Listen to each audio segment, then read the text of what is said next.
Okay, tēnā koutou katoa, nā mai ki te hui o te konehira o Pōneke I tēnei rā. Welcome everyone to today's Koata Hātepe Regulatory Processes Committee meeting, and I'm really delighted to say we've got the entire committee here, plus some other councillors who've taken an interest in some of the matters on the agenda today and have come along to some of the site visits, and we welcome your contribution too in due course. Can you please let me or the Democracy Advisor know if you intend to leave the meeting? And we are going to have morning tea at 10:30. We are going to try and stick to that time for morning tea because there's a few of people who've got other commitments that they need to attend briefly. So if needs be, we will adjust the agenda so that we can have morning tea at 10:30. All right, so I will read the karakia. Please do read it with me. Is it appropriate to stand? I think it's appropriate for me to stand and the rest to stay sitting. So, whakataka te hau ki te uru, whakataka te hau ki te tonga, kia mā kina, kia mā tara ki tai. E hi aki ana te ātaku. E ahu tihei Māori ora. Apologies, I don't have any as yet unless we go beyond 5, which I do not think we will need to do. So moving on to that, I will now ask if we have any conflict of interest declarations to make in relation to anything on the agenda today. I don't see any. A confirmation of minutes.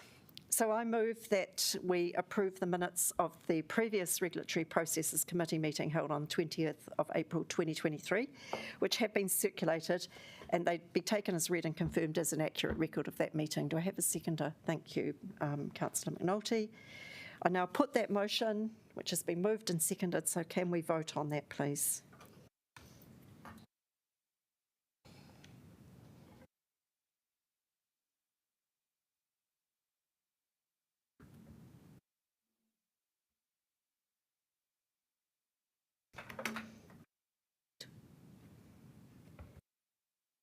And that's been passed unanimously. Alrighty, so there are no items not on the agenda, so we'll now move to our public participation. So we have, I can see a few people there. We are only hearing public participation on the matters that we haven't heard from the public before, so this is mainly, in fact, the traffic resolutions that we're dealing with today. So I'd like to invite Catriona McBean, Dr. Catriona McBean, to come. You can either go to the podium or you can come to the table, whatever feels more comfortable. That's fine. Can you? And you have 10 minutes because you're representing an organisation. Oh, okay. Thank you. I thought I'd just take an opportunity to introduce D-Sport to you. There's many of new people around the council who we haven't seen before. So D-Sport is a disability sport organisation based in Wellington that provides disability sport across the Wellington region. My role here as manager is to represent our membership of approximately 200 members. So they raise issues with us to advocate on their behalf. So one of my roles is advocacy as well as providing disability sport opportunities here. The organisation's been around for 55 years and we continue to fill a gap that's not being provided in the community for people with disabilities. My membership ranges from people who are aged 5 upwards, and they have a range of physical impairments. So some have mobility issues and relying on use of wheelchairs, electric wheelchairs, some use manual wheelchairs, some do not require assistance, some have visual impairments, some have a range of other impairments.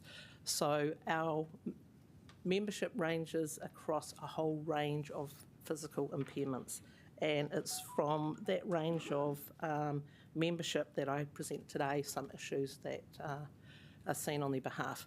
Just a bit of background on me. Some of you may have noticed it's now Dr. Catriona McBean. I've currently completed my PhD in disability sport recently, graduated from the University of Waikato, and my thesis was looking at ableism in sport system. So the focus we have is around the ableist system and how that precludes the inclusion of people with disabilities in sport. that rolls into society in general. So, firstly, I'm here to talk about the traffic resolution on Evans Bay Parade in Hātepe. A concerned citizen has raised the issue around the mobility parking space. We support the council looking at that, and thank you for looking and taking that issue seriously. However, I'm not sure if you're aware, there is only one mobility car park between Oriental Bay and Cobham Park and the airport. So we're talking about one car park that this solution is addressing. And we think that the issue is important and needs to be addressed. However, the actual solution is best described as probably illegal. So under the UN Convention on the Rights of Disabled People, New Zealand's a signatory, of which the Council has, I believe, has an obligation to comply with that. People who have disabilities are expected to be addressed and considered on an equal basis to others. So, and measures that are included in provision of services, facilities, amenities, should aim to eliminate obstacles and barriers, right? So that's the international requirements. Domestically, oops, throwing my glasses around. Domestically, we have the Human Rights Act, and the Human Rights Act prohibits discrimination on the grounds of disability. And it further requires the provision of goods and services to be provided on the same basis to people who have disabilities and those who do not have disabilities. So our proposition today is that the solution to change the one mobility car park over approximately, off the top of my head, about 3 kilometres of space to a 180 timed space when all other car parks across those 3 kilometres are untimed, breaches the human rights of disabled people, because you are changing the criteria and the equity to be inequitable for disabled people. So if I require the use of a mobility space and I wish to park in Evans Bay, I can only go there for 3 hours according to the proposed solution.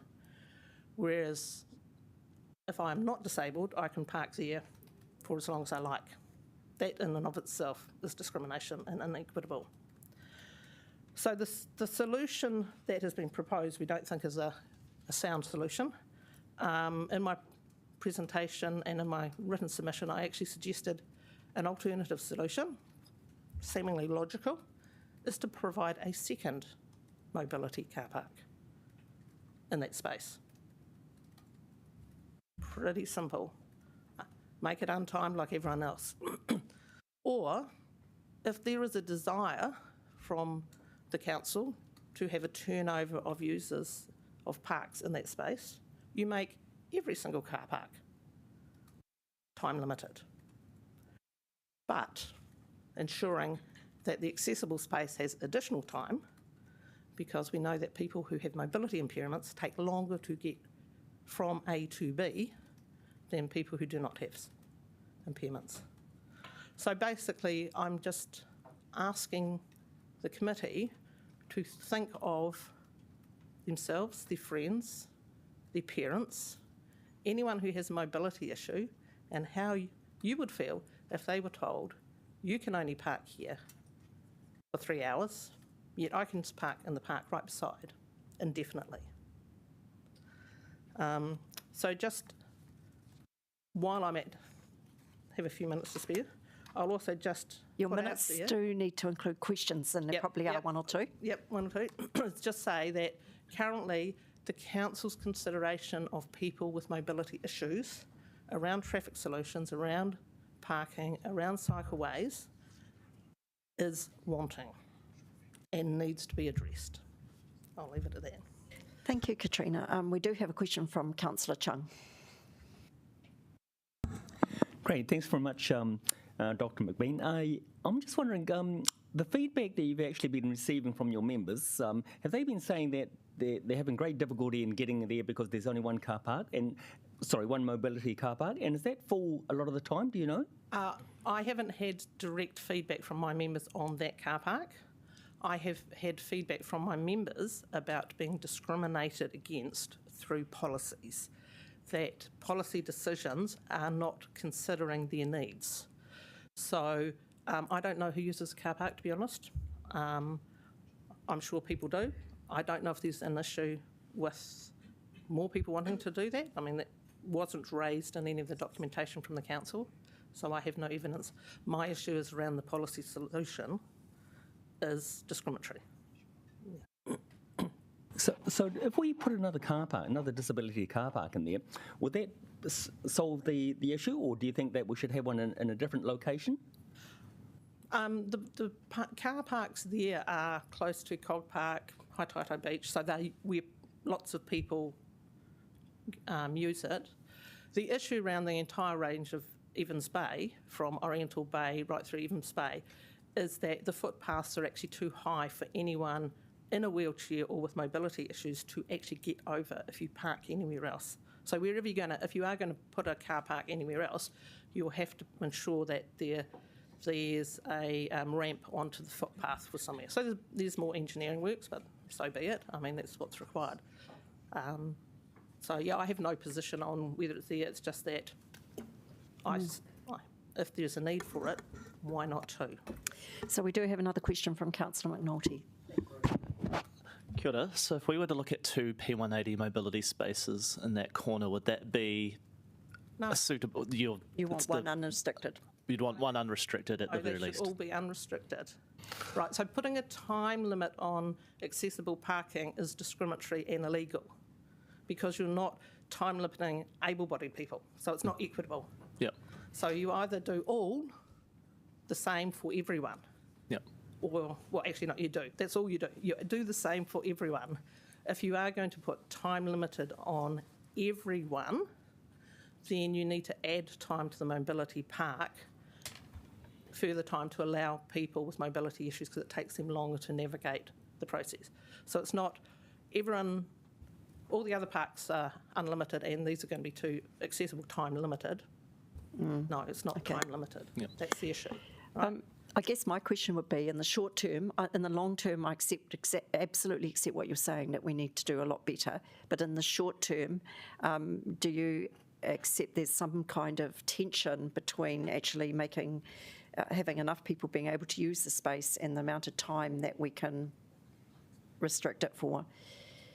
Well, you're still talking about restricting use. So, Yeah. I mean, that's my fundamental issue, is that you're saying these people have restricted use, this cohort of the community. I do understand that. I'm Right. just So grappling with what we do now. Yeah. Just make this next car park an accessible park. It's quite simple, really. You've got the space. You can put two. One's already there. You've already got one, so you don't need to change that. You can just make the next one beside it accessible as well. Okay. Very simple solution, Well, I would think. Thank you, and it's been very helpful, Dr. McBean, but we have run out of time. But thank you for your submission. Right, so we will move on to our next public participant, who's Darren Botton. Welcome, Mr. Botton. And you're going to be talking to us about TR 74/23. Also known by lots of other names. Thank you to the council for giving me the opportunity to speak. I've got a few copies of...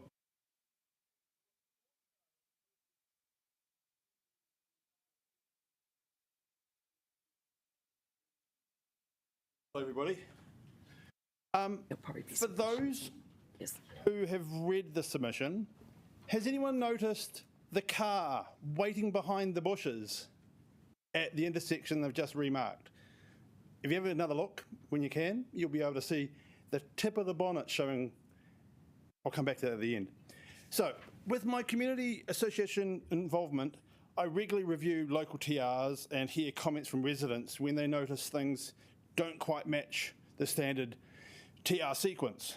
So, I break it down into the first two phases, the white line section where they've repainted the white line to move the car forward a little bit, hopefully giving more visibility. It was painted a year before this traffic resolution, those photos are actually the bit I'll come to where the car is in the third photo. Just peeking out there around the bushes. You can't see it because, yeah. So originally the white lines were moved because somebody said they had visibility issues. So they moved them, and then a year later, a traffic resolution came up. I then asked the traffic resolution people, hey, are you moving them more? Because obviously the paint was a year old, so they didn't look that fresh. And it's like, no, that's where they're going to be. So I said, well, given that you've done that, people are parking in silly places, they need yellow lines. It still didn't really mitigate the visibility. Along comes the yellow line, no parking traffic resolution saying, oh, now we recognise the road is wide enough to get yellow lines in, or not yellow lines. Hold on, yes, it's actually worth putting yellow lines in there, it's too narrow. So they consulted, and for what it seems, they booked the paint truck to go out and paint them 2 weeks ago. So the paint is on the ground for a resolution that's not been passed. So the same intersection in general has been painted twice ahead of traffic resolutions. You consult with people, they reply, but then you say, sorry, we've already done it. And the problem isn't the road, it isn't the cars, it isn't the parking, it's the green stuff. Across the region, and in particular here, the banks have overgrowth a metre over the gutter into the road, making a viewport that's reasonably narrow, best seen in probably photo 2. Photo 2 is about your last chance to see the car behind the bush before you approach this slalom of parked cars. I appreciate yellow lines are necessary, and I probably even propose a few more, but if they're being painted before they're consulted, it's cart before the horse. Any questions? Some good points there. Now, do we have any questions?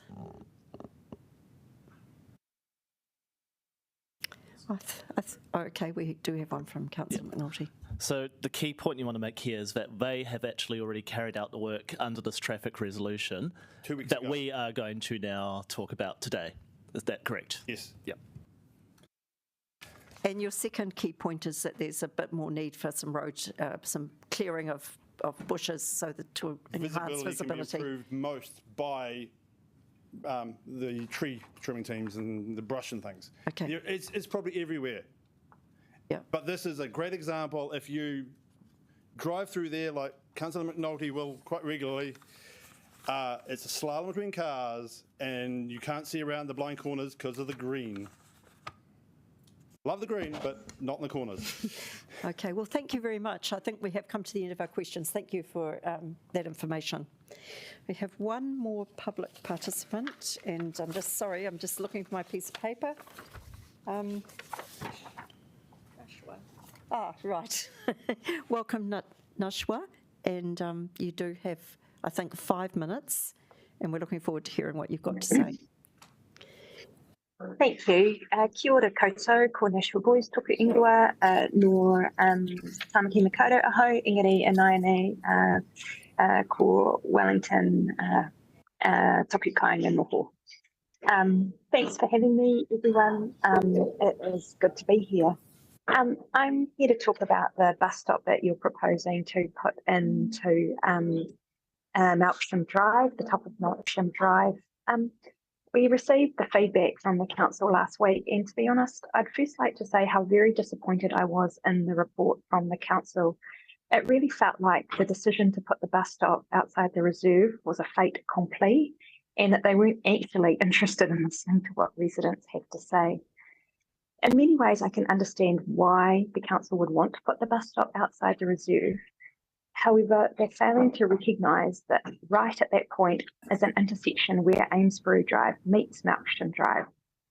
In the course of our living in this house over the last 2 years, we have seen at least 3 accidents, as buses already use that area as a turning circle, and they have damaged at least 3 of our neighbours' cars, as well as clipped ours. I just really want to know how you can make a decision to stick something on a reserve right outside another street where there is going to be that issue and that safety issue. I mean, in fact, you had already thought having the bus stop up the road was a better plan for safety. And I'm just wondering whether or not there is any, it is possible to review this decision, because it's just not a safe place to be. Okay. Is that enough of an explanation? That probably is, you have made your point clearly, so that's good. I'll just see if there are any questions. We do have one from Councillor Calvert. Thank you. Have you, given your concerns and the evidence that you're presenting, has anybody from council discussed this with you? No one has come. We have been in touch with the bus company in the past. Our neighbours have contacted the council. All of our evidence was put in this, and all they said was, thanks for telling us. And then we're still pressing ahead. Okay, thank you. Are there any other questions on that particular one? Yes, Councillor McNulty. Kia ora. One of your councillors in the ward, so I know the area quite well. It seems to me, looking at the feedback there, there seems to be a little bit of a fight going on in the street about some neighbours not wanting it outside their property, so council have decided this might be the easiest to avoid that dispute. Has anyone tried to sort of bring the street together and see if there's a compromise about where this could go?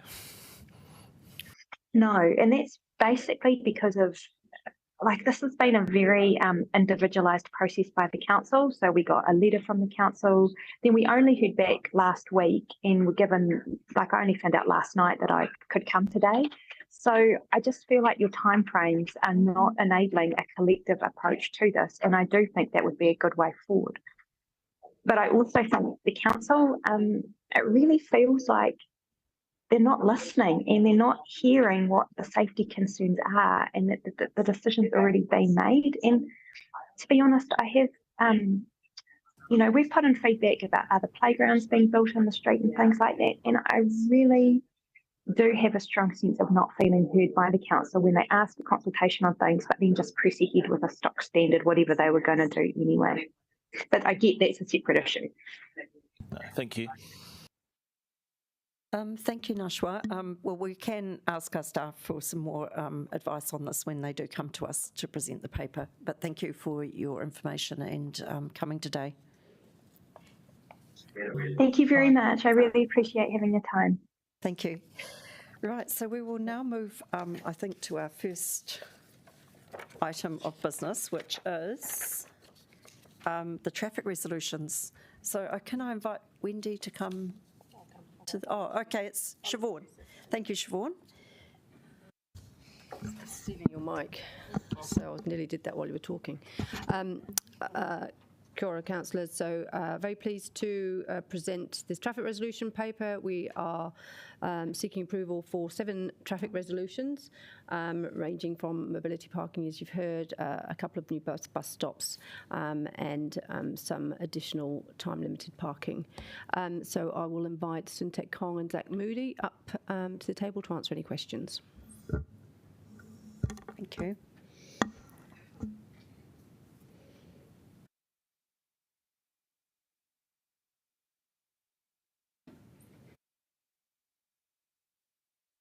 Yes, so we do have some questions. So, Councillor Calvert. Thank you. Given you've heard the public participants, and I'm just wondering whether recommendations for 2A, which is the Evans Bay Parade, and 2G, which is the Milksham Drive one, given what you've heard, would you think that we should just put those on hold to enable better engagement with the people with accessibility issues, and the second one with the local community to try and reach a collective approach? So, I'll quickly speak to the Evans Bay one first. obviously you're aware of the cycleway through Evans Bay and all the changes through that area. Those plans do have a whole bunch of other P180s and additional. Actually, it does propose 2 mobility car parks in that location and slight change to the curb ramp there to make it a little bit more accessible and better. But this traffic resolution was just to address an immediate issue where we understand that mobility car park has been parked out permanently by either a resident or someone that lives in the area. So obviously a mobility car park, we want to provide suitable turnover to the people that want to visit and go to the area. The same issue out in Bay Road where there's mobility parks with no time limit. They're just being parked out permanently. So putting these time restrictions in ensure that they're able to be turned over for the people that want to visit and attend the area. So do we have an issue with residents parking in these spots? And I'm not just talking about the mobility, but the other ones that don't have a time limit. Would that also apply to residents who don't need a mobility or don't have access to a mobility park, but perhaps use that stretch to park there themselves? Yes, potentially. I believe that Evans Bay also looks at changing all those parks into some sort of time restriction. I believe that's still under development. Right. Looking at the residents and demand for the area. So what's the timeline on that one in terms of officers looking at it? It's been addressed and handled by the cycle team. I can't quite give the time frame on that. Okay, all right. So I see we've got the cycle team here. I just wonder whether one of those officers could advise. That was my question was around the Evans Bay Parade. I understand there's work underway by the cycle team in terms of looking at some form of residents parking along there or time restricted parks. Is that, and just trying to get a timeline for that? Yeah, I'm actually not across that, but we can ask the colleagues who are leading that project. And try and Yeah, that would be good to get that. Yeah, I'm wondering if I think Paul Barker might, or someone who's in the, the other side of it might be able to come up. We'll allow some time later for that question. And then obviously there's a Churton Park one.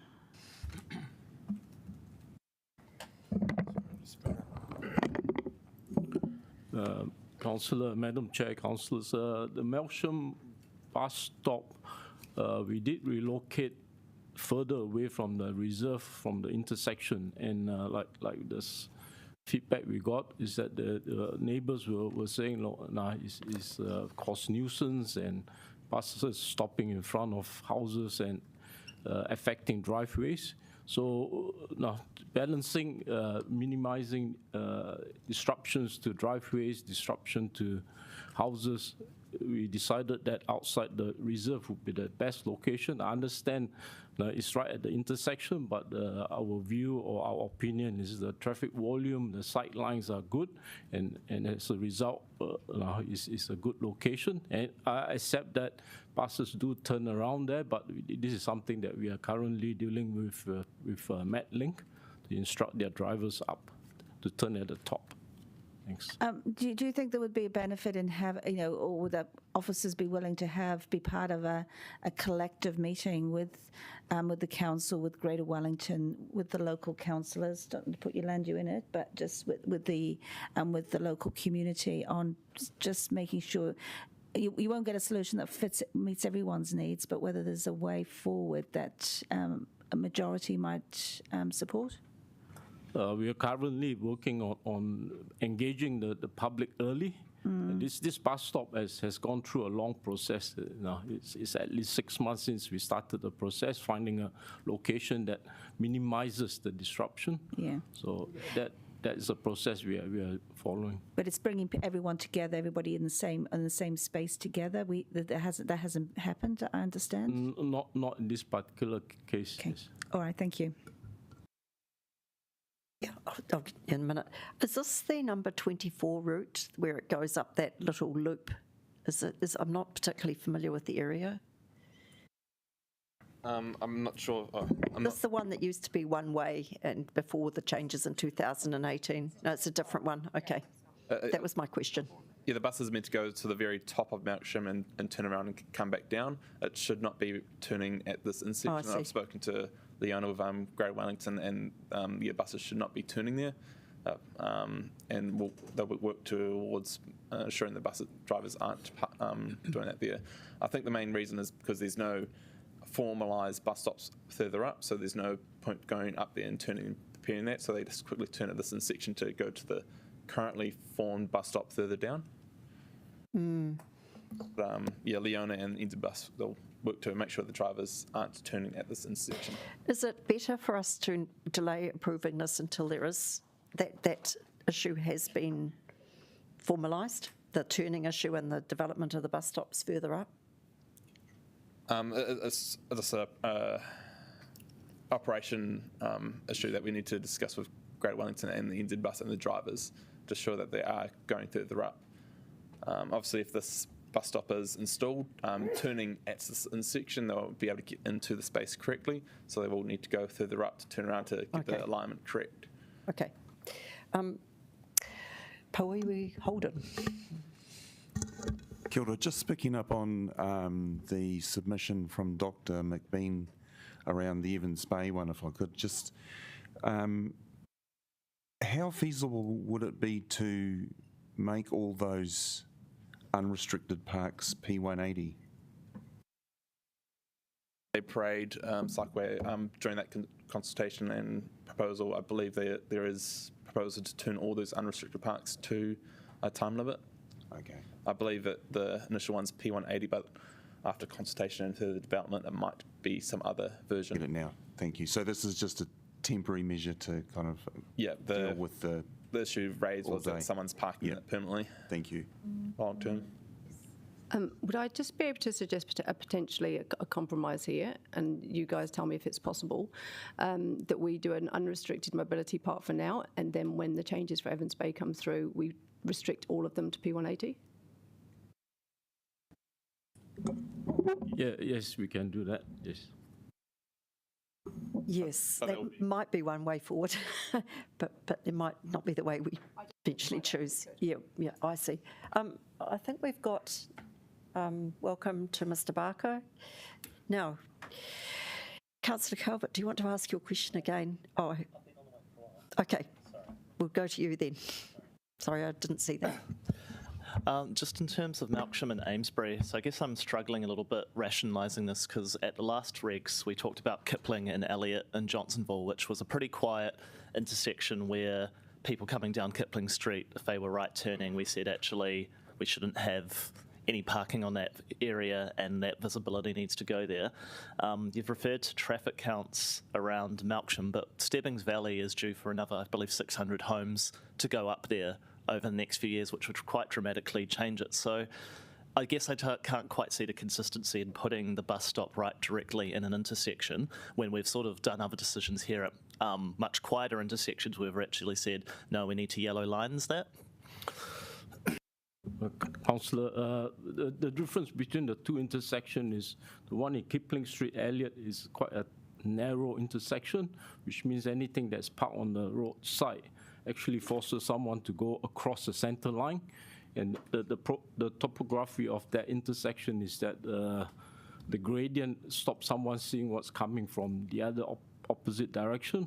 Whereas with the Melksham intersection, the visibility, the roads are much wider, and if there's a car that's parked on the side, vehicles that do not have to cross the center line to pass that vehicle. So the layout of the intersection and the topography actually is better at Melksham because of the sightline issue compared to Elliot and Kipling. In terms of when you're weighting this up, because obviously the weighting here has come between the best place to put it versus putting it outside a residence, the disruption to a resident's place. So what's sort of the weighting between those two? Like this time it seems like we've gone and we've put the residents, I suppose, right to quiet over the weighting and putting it in the best place possible from a safety perspective. Is that a fair read of it? I think that when we consider bus stop, we consider how regular the bus is going to stop. It's not I mean, the couple of seconds that picks up the people. It's not like a permanent obstruction like Kipling Street where a vehicle can park there at all times. So in terms of assessing safety, that comes first, for where we locate bus stops. All right. Are there any other questions before we revert back to Councillor Calvert's query on Evans Bay Parade? No? Okay. Councillor Calvert, do you want to ask your question again? Yeah. Thanks, Paul. It's just in relation to the Evans Bay, because we're looking at the mobility parks and just making sure everything is equitable between mobility parking and non-mobility parking. And we understand that there is that matter will be addressed more holistically as part of the bike network plan work, and just wondering the timeline or time frame for that. Well, thank you, Councillor. Through you, Madam Chair. The traffic resolution for the stage 2 of Evans Bay, so it's from Niwa back to Cobham Drive, which goes through Cog Park and Hātepe Beach, that's been approved. It's been to committee, and we've had that approved. That removes a lot of parking from the seaward side of Evans Bay Parade, and some parking from the residential side. This P180 that you're talking, P180 mobility park, came after that. So we're considering that in isolation but it's inside the short stay parking. So it fits with the previously approved traffic resolution and doesn't have any effect on the residents parking in the area. Okay, so but the non-mobility parks that are currently that aren't time restricted, based on that previous resolution, are they going to be time restricted as well? Because I think that was a point, I appreciate you weren't here, but that was a point that was being made. The disability park has a time limit, but the non-disability parks that are there and non-residents don't have a time limit. So going forward, I think more of them will have, I'm looking for Zach, more of them will have time limits on that seaward side. Yeah, so we're just looking at what that actually means and when that's being done. So the design work is happening now. We hope to be in construction next summer. So towards the end of this year, next summer, we'll be in construction. So that's when the parking effects will take place. Okay, thank you. I don't know whether anybody else is. Thank you. I think that has helped. So, I think we're all clear on the fact that there will be restrictions on most parks going forward, but that's not happening until summer for the average park, and possibly not happening for this mobility park for a little while either, because it does take time to. What would be the time frame if we were to approve the 180 for the mobility park? What would be the time frame of installation? Probably 2 to 4 weeks just to get the signs. Oh, okay, so it would happen prior to the other parks being adjusted. Okay, Councillor Calvert, do you have another query? Yeah, I'm just wondering from officers, how do we, when the two parts join together, how do we make sure that we have got consistency, right? For everyone, so so that one group is not being disadvantaged over the other. Because what I've seen is we've got two pieces of work that's happened in. Sort of isolation to each other, and it's all going to be implemented. So what happens when it's implemented? And we just if there is an inconsistency in approach, how will that be dealt with, and when?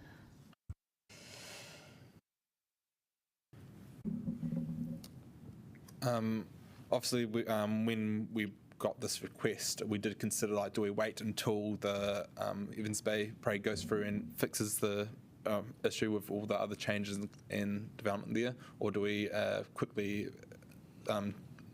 attend to it now? Obviously, this mobility car park's in this position to be close to the boat sheds and the activities within the area. So if someone's parking in there all day for either residence or commuter purposes, there should be a time limit to make sure it's used for that purpose.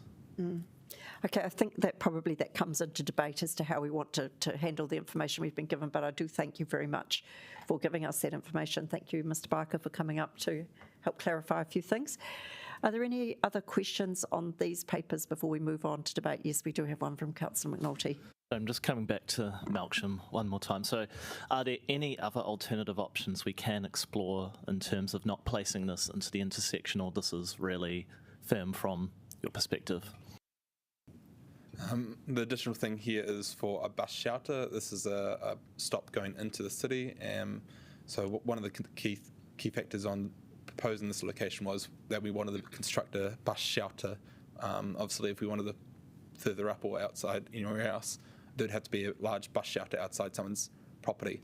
Obviously, putting a bus shelter outside the reserve is probably less impactful on other residents in the area. So if we did want to go away and do a little bit more consultation with the public and engagement, those are the factors that someone would have to accept, is that there's a bus stop outside their property, over their driveways, and a bus shelter would have to be constructed outside their property also. Thank you. And that's why the original was pushed back by the brand new development there. They don't want to shelter. Yeah, I can understand the tension here between the competing priorities and that. Thank you. Okay, thank you. I think that probably brings us to the end of our questions. Thank you very, very much. I am going to hand over to Councillor McNulty to move this paper. Thank you. Kia ora everyone. Very happy to move the traffic resolutions today, including formalising some work that has already been carried out, as we've learnt this morning. I will have appreciated, though, that the work has been carried out as a local of that area. I want to thank our participants this morning for raising some points, and I think that was valuable knowledge for us to all take on board around how we can actually appear to be discriminatory when we're actually coming at it with good intentions in terms of mobility parking and trying to increase turnover so that more people can utilise a space, but seeing how that approach can actually have its own issues in there. So I think that's been a good learning for all of us and some welcome debate, and we'll see what we can amend from there. I will say I'm not quite sure if I can move on the last part of this motion personally, just as I'm concerned about that corridor being a greenfields growth area with 600 more houses going up there, that putting that bus stop into an intersection could have large ramifications, but that would just be my call as a ward councillor. Otherwise, happy to push forward these resolutions for debate.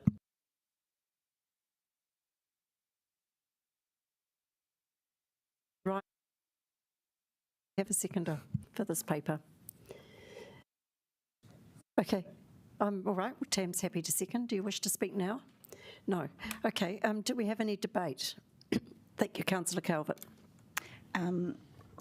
Won't surprise many of you that actually I do take what the community says with some seriousness, and I'm concerned about the Churton Park one. I think there needs to be an opportunity for the community to come together on this and actually try and reach a solution. It won't, as I said before, it won't necessarily appease everyone, but this really should be what we should be doing up front. We should, when we know there's differing opinions, and we had similar thing with Donald Crescent last meeting, is actually we should try and work with the local community and find a way through and make sure all people are in the same room at the same time, rather than hearing people individually and then trying to sort of make a decision. I think things will go through much smoother, and we may well get a better solution. So I won't be supporting that one. I will, because I think officers need to go back and do some more work with the community and with the assistance of the local councillors. With the Evans Bay Parade, it's not perfect, but I think given the other work that's coming through, I will be supporting that. Thank you. Thank you. Is there any other debate? I'd just quickly like to say that I've just had a quick discussion with the officers, and I did mean to ask this in question time so we could all hear the answer. With the lines that have been painted early, or seemingly early, some of them have been put in straight away actually as a safety reason, and for that the officers don't need council approval. The traffic resolution has come to us because there's actually some more lines to be added to the length. So they put in what they think they absolutely needed to straight away because it was an immediate issue. And now when we approve this, they'll go back and paint some more. So it's not that the process has actually been at fault. It may look like that, but when you find out the facts, it's not actually that. I'm personally comfortable to approve all of these. I did hear the concerns noted about the siting of the bus stop, but I think that there has been work done to really seriously consider where to locate this stop. I think for me, the most concerning thing was the buses turning at an inappropriate place, and I think the addition of the stop will actually help that. It's always difficult to find places to put in public infrastructure. I'm happy that there's going to be a bus shelter, and that does probably make the choice of stop a little bit more constrained and difficult. And I'm confident the officers have probably done the best they can. So on balance, and the Evans Bay matter, it was very valuable to hear the opinions of or the facts that Dr. McBean presented to us. I think we really do need to think quite carefully about equity in relation to disability. But in fact, these parks are eventually all going to be, well, most of them will be time limited. So all that's happening here is that we are making it the time limited for the disability stop happen a bit earlier because there clearly have been some issues. Eventually that equity disparity will be addressed. I think the other point she makes is a very valid one, and that's that we probably don't have enough mobility parks, but we are slowly addressing that through a lot of the work that we're doing on the streets at the same time as we're doing cycleways and better pedestrian access. So all up, I'm comfortable. So I wonder if there's any more debate or whether we go to Tam to see if she wants to speak as the seconder or what? Okay, so we go back to you as for right of reply. I'm happy to move this into a vote. I assume you want to take G separately, Councillor Calvert. Yes, and can we have a division, please, as well on that one? Thank you. So we will vote for them all one by one, and we can take A to F all as one group. Sure. I only want 2G to be taken separately. So shall we do 2G first and have a division on that, and then the rest and have a division?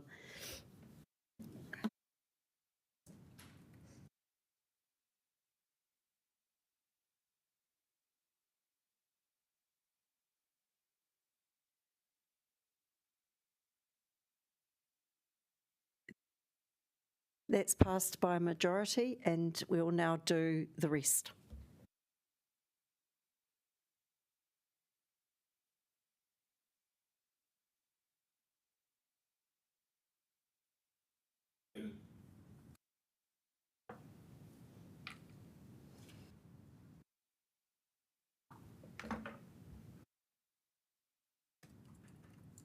And that has passed unanimously. Thank you for all the work that's been done on these. There's a lot that goes on behind the scenes. All right, we will now move to the proposed road closure. And I have Maria to talk to this one. And then I've asked Ben to, Nuruddin to move it.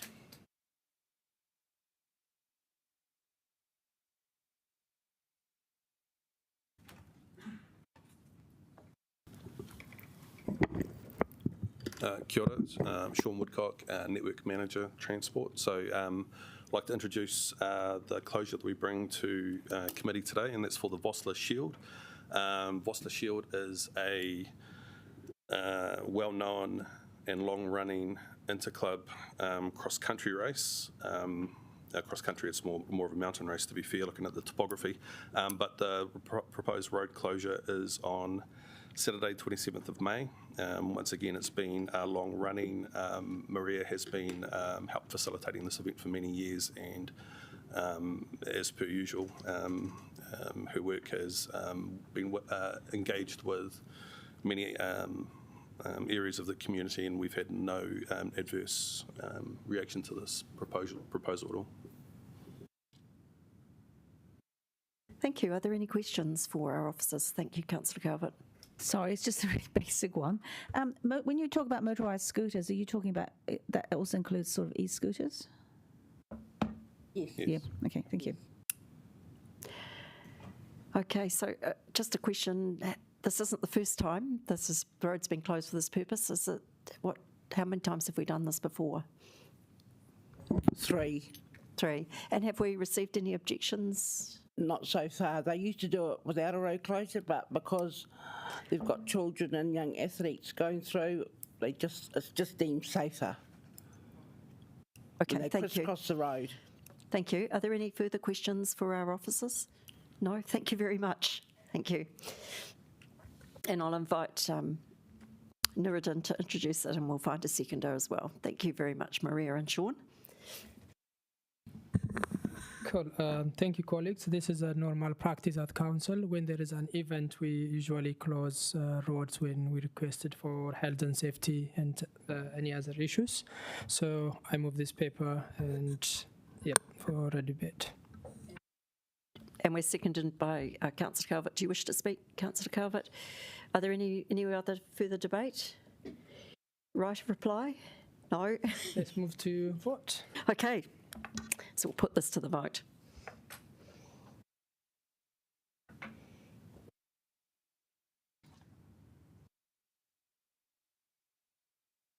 And that's been passed unanimously. So I think we just have now the leases paper.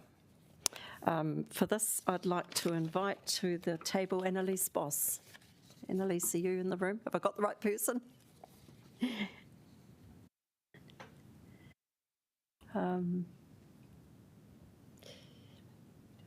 We're doing the leases in the eastern suburbs. There's a Wersa Bay Lifesaving Club, Play Centre Aotearoa, Netball Wellington Centre and the Kilburnie Tennis Club. Might have, yeah? Okay. Yeah, we could maybe just take a little short stretch, hopefully not for too long.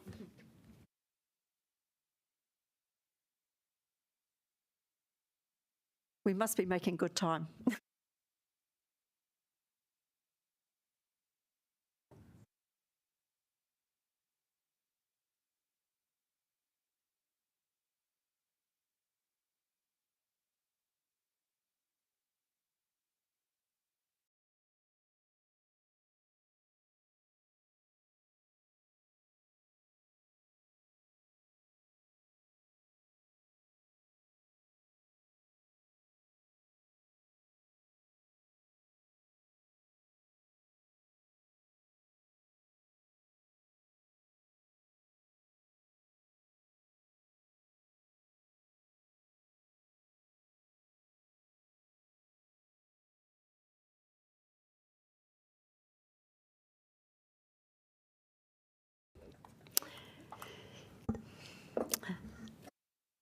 So, Annalise, welcome.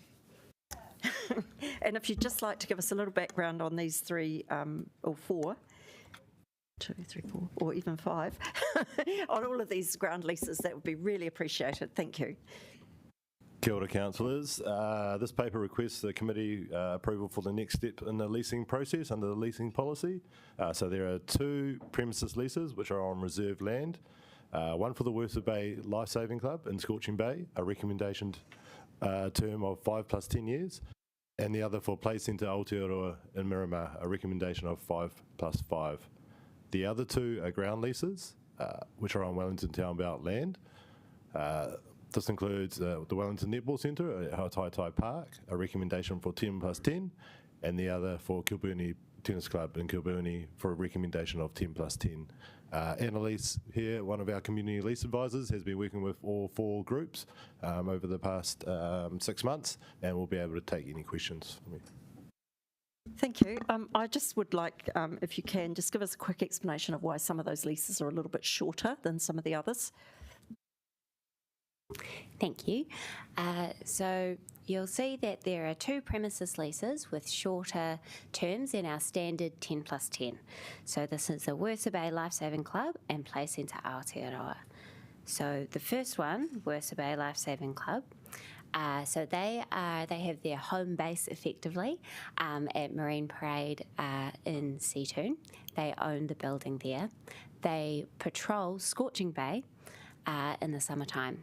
And so Scorching Bay Club Rooms has been identified as a suitable leased area for them in addition, because it will help them do their summer patrols more effectively. So they'll be able to use that space for patrolling during inclement weather, and they can store their IRB securely in there. And so noting that they're new to the space, and we'd like to match up the proposed lease for Scorching Bay with their existing lease space for convenience for them. So that's why we're recommending a 5+10 there to align them both, and so we can work with them more effectively. For Play Centre, so they're based at Crawford Green, and we're recommending a 5+5 for them, as they are a bit of a smaller centre and have previously had lower kind of enrolments, but we've been working with them since 2021, and we're feeling really, really confident with them. So, but that's the reason that we've together agreed on the shorter time frame there. Thank you for that. And we do have a couple of questions, one from Councillor Kelly, and then I think I see Councillor Abdurrahman as well.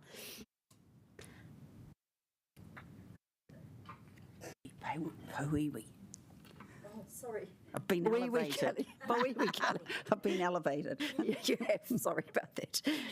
Kia ora. My questions are really around the Play Centre Aotearoa. If you could just expand a little bit more on that. First of all, is it a peppercorn rent that these people are paying?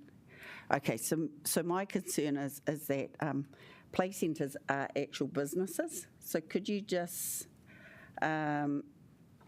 expand on that? So Yeah. I mean, I manage a early childcare centre, so I'm really supportive of a pathway of learning for our tamariki, but it is a business. And so thank you for your question. So Play Centre is a charitable trust.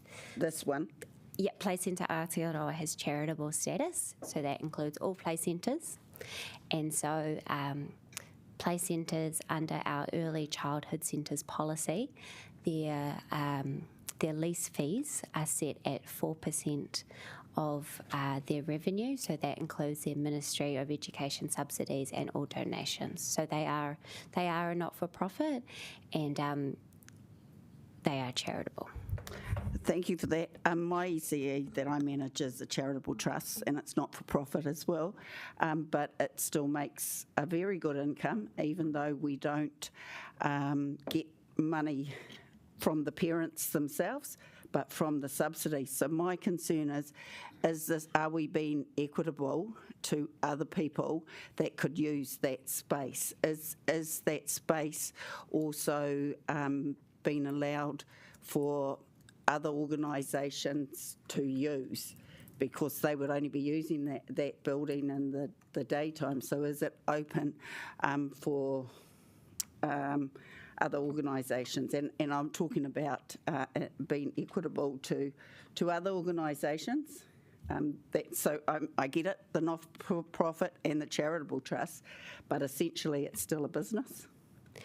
Yeah, so we strongly encourage all of our lessees to make their spaces available for other community groups, and this organisation, it does welcome other groups using the space. So can you tell me, do they actually use it though? Because that really is I've seen that where there's a problem with ECE play centres, because they have it all set up each day for the tamariki to come in, and they don't want to share the space with, like quite often other organisations or community groups might just want to have a hui and somewhere to meet, and the play centres that use council facilities is an obvious choice, but they are really reluctant to give up that time, even if it's only for a couple of hours. So does it actually get used, or is it just something that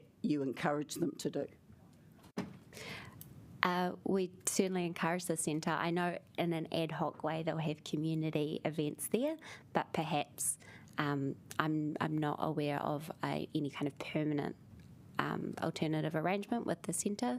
But you know, in taking these lease applications, we do kind of assess them against our lease policy criteria, which includes you know, utilisation of the building and involvement in the community, and we are satisfied that this centre in place, Centre Aotearoa, is hitting those marks.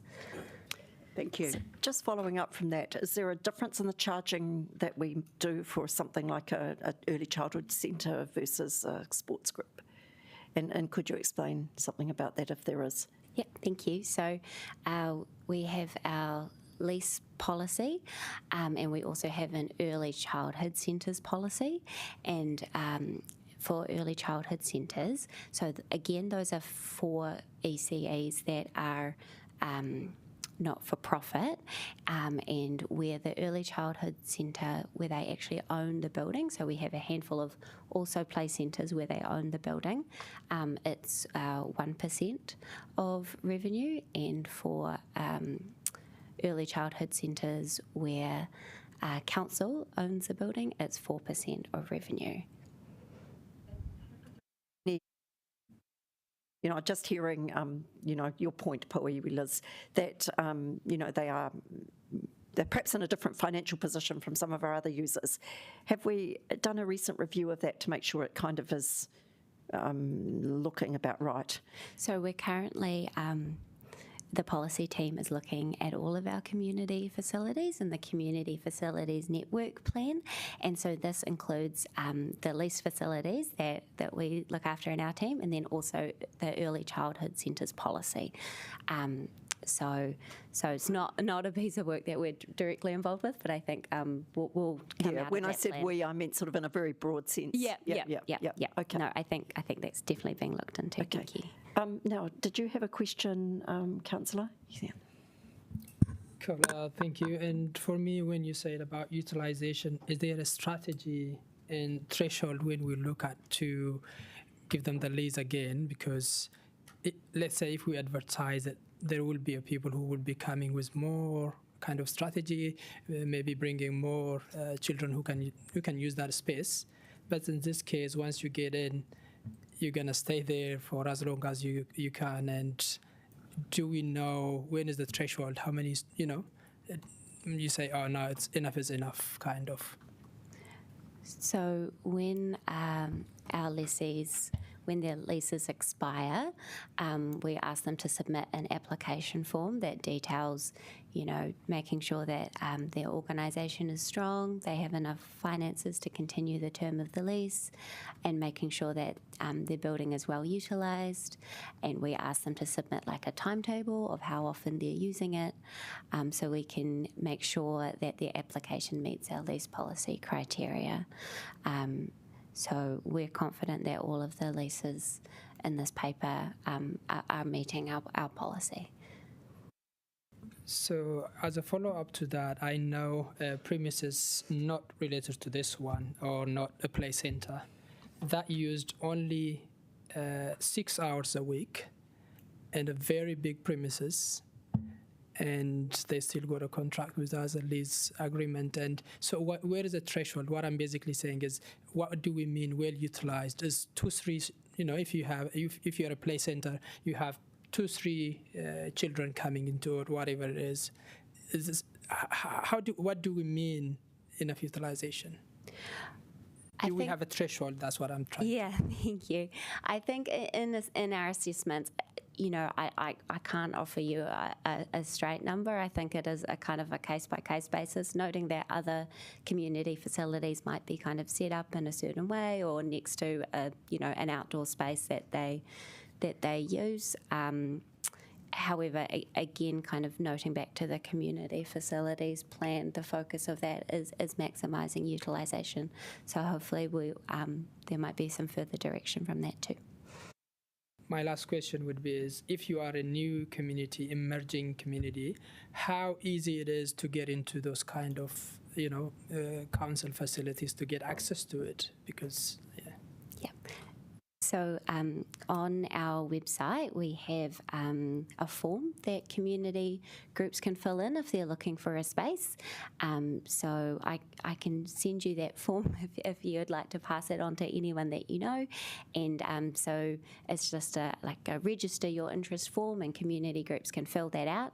And if there are lease spaces available, noting that happens quite infrequently, we can tell them about that. Otherwise, if a group says, I want to do an activity in, Karori, we'll think about our other lease spaces that we know about in that space, and we'll try and matchmake them to make sure that they have somewhere to be. Good questions. Puiwilas. Oh, and I've got, sorry. So just one more question on that. So say a group contacted the council and they said that they wanted to have a community meeting, and this play centre was the nearest facility. Would we be able to use that tonight or tomorrow night for our hui? What would the process be? Who says yes or no? I would contact the tenant and give them their details, the person that wanted to rent the space. Oh, okay. And yeah, because that's the problem, because that's where then they say no. I think I've got a question from Councillor Calvert, then I think we probably have come to the end of this, but there's clearly work that we can do on when we do our community facilities review, and it probably does need to be at that high policy level. We can't sort of deal with it on a one-off basis at the minute, is my view. Councillor Calvert. Yeah, so in terms of the lease, does that give them a sole right to use that building 24/7? yes, as it is a lease, they have exclusive use of the space. So that's basically what our lease says. So we give them full use of that. Do you think you talked about how the numbers are growing? Can you give us an indication, say over the last 12 months, how the numbers have grown? Yes, so this for the play centre? Yep. So the play centre, when we started this lease process about 2 years ago, they had 18 children enrolled. They now have 24 children enrolled, and they can have a maximum of 30 children. Yeah, but they only operate 4 days a week, is that right? And they're only intending to operate 4 days a week? Yes. Do you think, is there any, why are we giving them 5+5? We've given them a shorter time frame because of their smaller enrolments. And because of their smaller enrolments, accordingly, they had less revenue kind of coming in. So we need to assess to make sure there's enough demand for the space and that they can look after the building for the term of their lease. So is the 5+5 actually too long?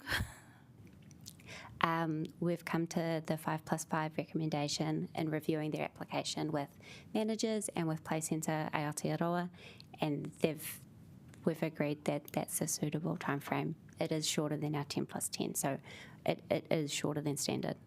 Okay, thank you. Well, I don't think there are any more questions, and thank you. You've been put on the spot there to provide quite a lot of answers for us. But I really appreciate the fact that and I'm sure I speak for the committee when I say that you've come to answer quite a lot of questions and given us fulsome answers. Thank you very much. Now I'm introducing this, unless someone else would like to. Councillor. Yeah, well, I am from the east. So personally, I am comforted by the answers we'd have. I accept that there's some various views around the committee that we do need to make sure we get value out of these limited assets that are on public land. But I think that is reflected in the shorter term here. Again, we don't want to necessarily put existing tenants who've been delivering services in a position where they have to make rapid changes. So I think the 5 years is probably a signal that we're not giving a longer lease. There is clearly work to be done in other ways around the policy settings for this, but I don't think we're in the position in this committee to do that kind of work. So really, the questions we're being able to. We want to answer today, are we happy to approve the recommendations that have come to us? And I personally am happy. Do I have a seconder for this? Yes, Councillor Abdurrahman, would you like to speak? Yes, I think this is good, and our facility being utilized by the community. And I think going forward is something that we really need to be looking at how we can make it equitable. And from what I see here and there, it's just the way it's structured and the strategy that we've been following is been very old, and we need to really look at it how we can make it to the community that is emerging, to the community that's currently here in demand of a lot of these facilities. And if you are, something that I'm a bit struggling with in general is if you are well aware of how the system works, it doesn't matter how it is, you're just going to benefit from it, and maybe you are amongst those who wrote the system itself. So for those who are struggling to get access to it, it's something that we need to be making, looking at when we review the community facilities. Thank you. I should have said Sanjay and Elise, thank you. You are free to leave the table if you'd like to. Thank you. Thank you. Pauiwi Liz. Thank you, Madam Chair.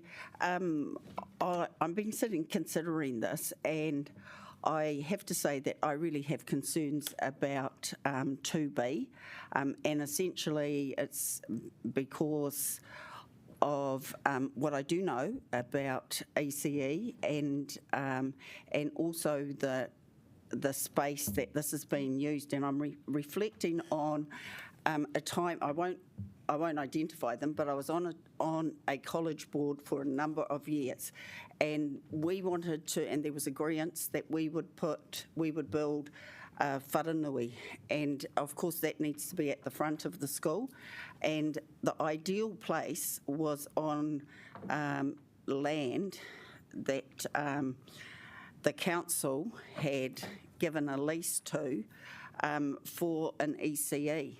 And so that was the ideal space, but it couldn't be used, and their lease was for 10 years. And so nothing could happen. And then, and I've driven past, and that's now old and dilapidated, so the council haven't looked after it, and that opportunity for that school was lost. But I'm also thinking about what is happening here and what's being proposed. And I want to support more pathways for learning for children, for our tamariki, and for it to be affordable. But essentially it's a business, and I would be more inclined to support a 2+2. And they've already had 3 years support from the council to build their business. So we're essentially saying that 2+2 would give them an opportunity to continue to build and to look for a space that would be affordable, but it also would provide the opportunity for our limited resources and spaces to be available to the rest of the community. So I don't know, that's just something that I'm thinking, because essentially what we're saying is... moving an amendment, Pauiwi Liz? I guess I am, yes, because essentially what we're saying here is 10 years. And, and the question that was given to us, that it's sole right. I mean, if I had a lease sole right, I'm not going to move everything that I've got organised for the next day so that somebody else can use it for a night. Mm. Okay, so you want to move an amendment that it's a different time? That it's just changed for 2 years with a renewal of 2 years. That's for 2B, if I have a seconder. Yes, do you have a seconder for that? Yeah. Now, Councillor Abdurrahman, I think you seconded the main motion, so it'll have to be somebody else. I think that's fair enough. Right, so have you finished speaking? Sorry, I might have cut you short. I think everybody's got the gist of where I'm coming from. Okay. And so the person who's seconding it, which is Ben, would you like to speak?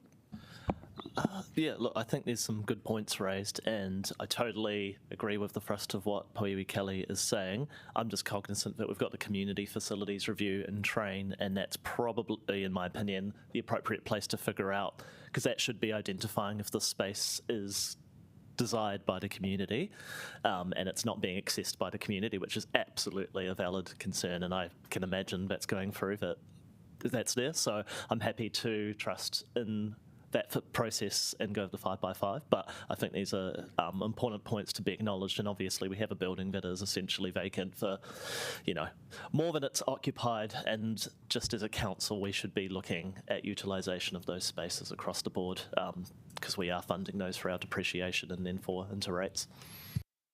Okay, so we're just waiting for officers to catch up with us and put the amendment on our screens. But in the meantime, is there anyone who would like to speak?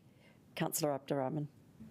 I think I see that amendment. It's a merit on it. However, I think this is not the only facility the community is using. There are so many out there. You will be surprised. I've been doing a bit of a job on this because of the bowling club, what you can use and what you can't use for it. And I started looking at what facilities we have, who is using them, for what purposes, and how many hours do they use. I was shocked to find out some of them are just closed the whole week except Friday and Saturday, 2 hours in the evening. And I think you will be blown away once you get more details on this. For me, we need to look at in the bigger picture and the whole strategy and how we can review the community facilities, how it get used. And as much as I want to look at this one, I think I will not be supporting for the fact that this is a small thing and we don't want to be seen as we are picking on them when there are so many who are not utilizing. Even they are having 24 children for that space. You will be surprised that's going to be the best when you compare with so many others out there. So, yep. Is there anyone else who'd like to speak to the amendment? You look as if you might be someone. No. I'll just say briefly that I think it's worth putting this amendment up because I think it makes it clear on the record that we had some concerns. There's not very many ways of actually recording our discussions except through amendments which do go up. So even though I don't think I'm going to be supporting it because I feel as if this would blindside them, I think it's an important amendment. I thank you for bringing it. We've got Councillor Chung. I don't want to spend too much time on this because I didn't want to have a morning tea 15 minutes ago, but Councillor Chung, and then we might see if we can vote. Thanks very much. I'm not a member of this committee, but I do agree with Liz Kelly because I have actually struck groups that are always out there looking for something where they can have a meeting or they can have a club that they want to organise for a short time, and they don't need anything permanently, but they need to sort of find a place. And so these places are typically going to community centres for a one night or a one evening, and I think that if these places aren't utilised more, then of course the council is just not getting value from them. Thank you. All right, do we want to go for a right of reply for your amendment, or you're happy not to take that? Yep. Maybe what I'd say is I was interested in what you were talking about, the review, and that. Yeah, that could be the place for us to do this. What I am mindful about is that when you give 5 years and another, you're potentially saying to them you've got 10 years, and that's my concern, and that it is a business. I mean, we have a lease. We've got a registration of 65, and very few pay contribution, but the business, it's a business and it works for us. So that's what I'm saying. It's one thing to say you're a charitable trust and not for profit, but you still got to make things work. And so anyway, I just wanted to raise it that we have got facilities that aren't being utilised all the time, and I don't think that play centres or childcare centres is a good use of space for them. Okay, well, thank you very much. Let's put that to the vote now. So we're voting on B. If B fails, we'll just go back to what the officer report had. If B passes, it becomes our recommendation. So I invite you. Should we do both together? We're going to do B. We're going to vote on the red.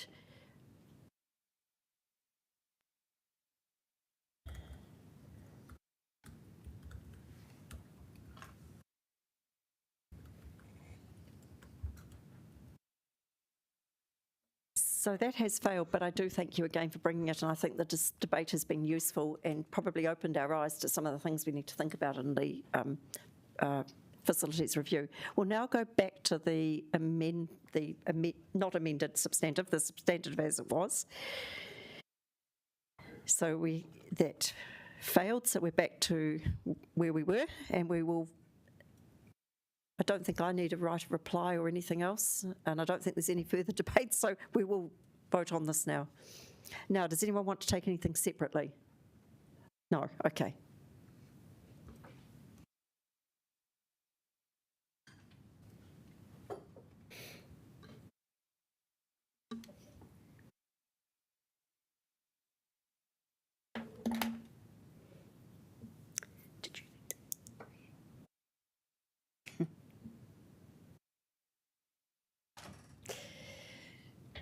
Okay, and it's passed. Sorry, I missed that. We'll now take a break. Since we've already had a wee stretch, we will make it a 10-minute one, and we'll be back at 11.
It gives me great pleasure to invite Liam and Claire to the table to introduce first the Thorndon Connections paper.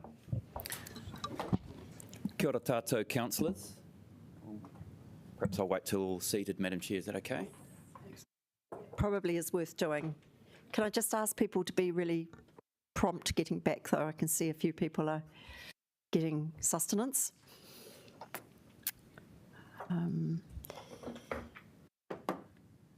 Actually, I think just do start. We've only got one committee member who's on their way back. She's listening, so here she comes. Thanks, Madam Chair. So look, it's my pleasure to bring these two projects to you, councillors. I think I've been obviously watching this program very carefully since the last triennium and trying to do better as we go forward. I think it's important that we spend time explaining these two particular projects to you and the context and background behind them. So I'm just going to do a very light introduction, but we're going to get Claire to take you through Thorndon and Kilbirnie in detail in terms of where we've got to and why we've recommended what we have. But first, let's go back to 2021 when the LTP was adopted. The previous council approved $230 million of funding and in the LTP, and $50 million of that was brought forward for the first 3 years because the council at the time wanted to act with urgency due to the climate emergency. We then went away and said, right, how are we going to do that? The officers sat back and thought about what a rapid $50 million deployment over 3 years looks like, and we built two programs of work, the transitional program and the transformational program. And these two projects are the first, in the first tranche, the transitional. The bike network plan was adopted on the basis of these two types of workings, a transitional fast deployment of cycleways through the city and a long-term transformational program. That adoption of that plan locked in the network.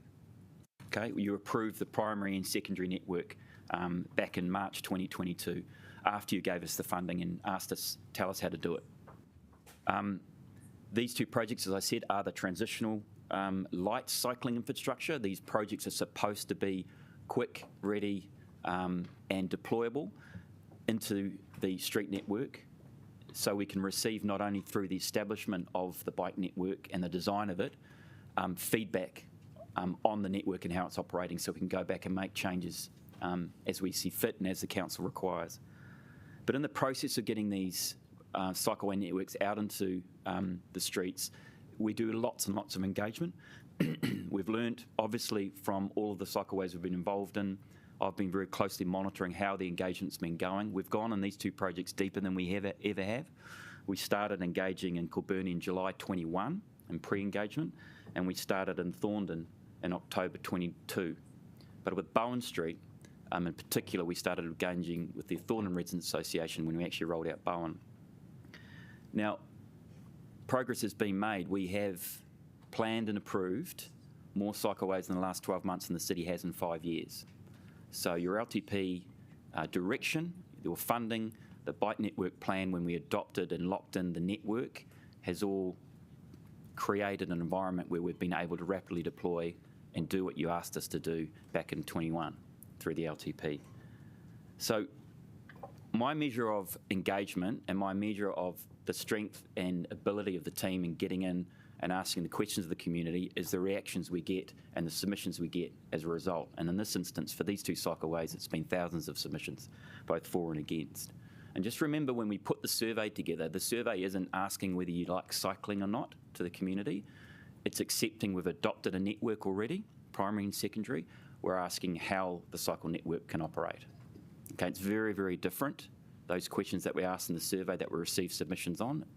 It's about how we can get the network to operate efficiently, not if we're going to have a network. That decision was made back in 2022 in March.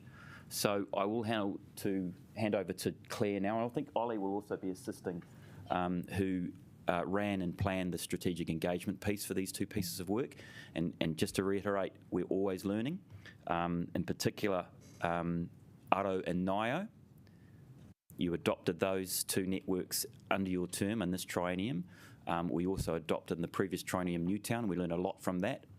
And hopefully Claire will be able to now explain in detail some of the measures we've put in place to track how successful or not these cycleways have been in terms of their local impacts on the community. So thank you. Over to you, Claire. Kia ora nei, kai Konihira. It's great to be back. You know me, I just also wanted to introduce Nicola Mitchell, Jacob Wary, who are our two project managers for these projects today, put in a huge amount of work with our engagement team, and Ollie is for engagement questions later on. I'm sure we'll have heaps to throw him. So these are our next two transitional projects, as Liam has mentioned, delivering on the long-term plan commitment and on the climate action plan. They're tangible ways for us to make progress today, not in months or years in the future. So we are two-thirds of the way through now the 3 years you gave us to rapidly roll out the bike network. We are moving as quickly as we feel is possible, given the sensitivity of the work that we're doing and the comprehensive engagement process that we've developed along the way. We think we've done a really robust job on these two, and there are some significant design changes that we're recommending to you today on both Kilburnie and Thorndon as a result of what we've heard from the community. At this stage, the technical and engagement work for this phase of these two projects has been complete, and we're here for the leadership decision today that allows us to keep making progress and move into that next phase of installation and feedback once people have had an opportunity to experience the changes. As you know, these projects have received national funding from the Climate Emergency Response Fund, and this program is now a flagship program within that the SURF funding.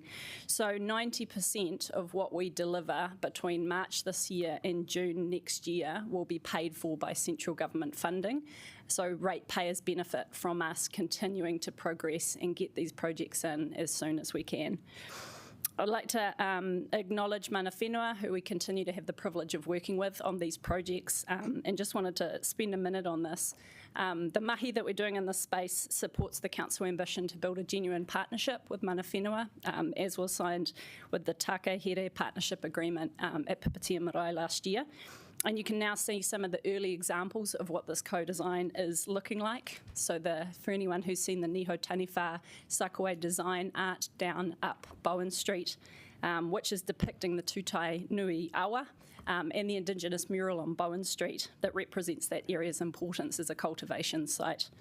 So the next two projects, there's some really neat new stuff coming up. So in Thorndon, we're working with Len and the mana whenua artists to depict the watercourse that the Pipitea Awa once traversed. And in Kilburnie, we're looking to see how we can bring to life Te Awa a Tawa, the channel that once separated the mainland from Te Motu Kairangi, the Miramar Peninsula.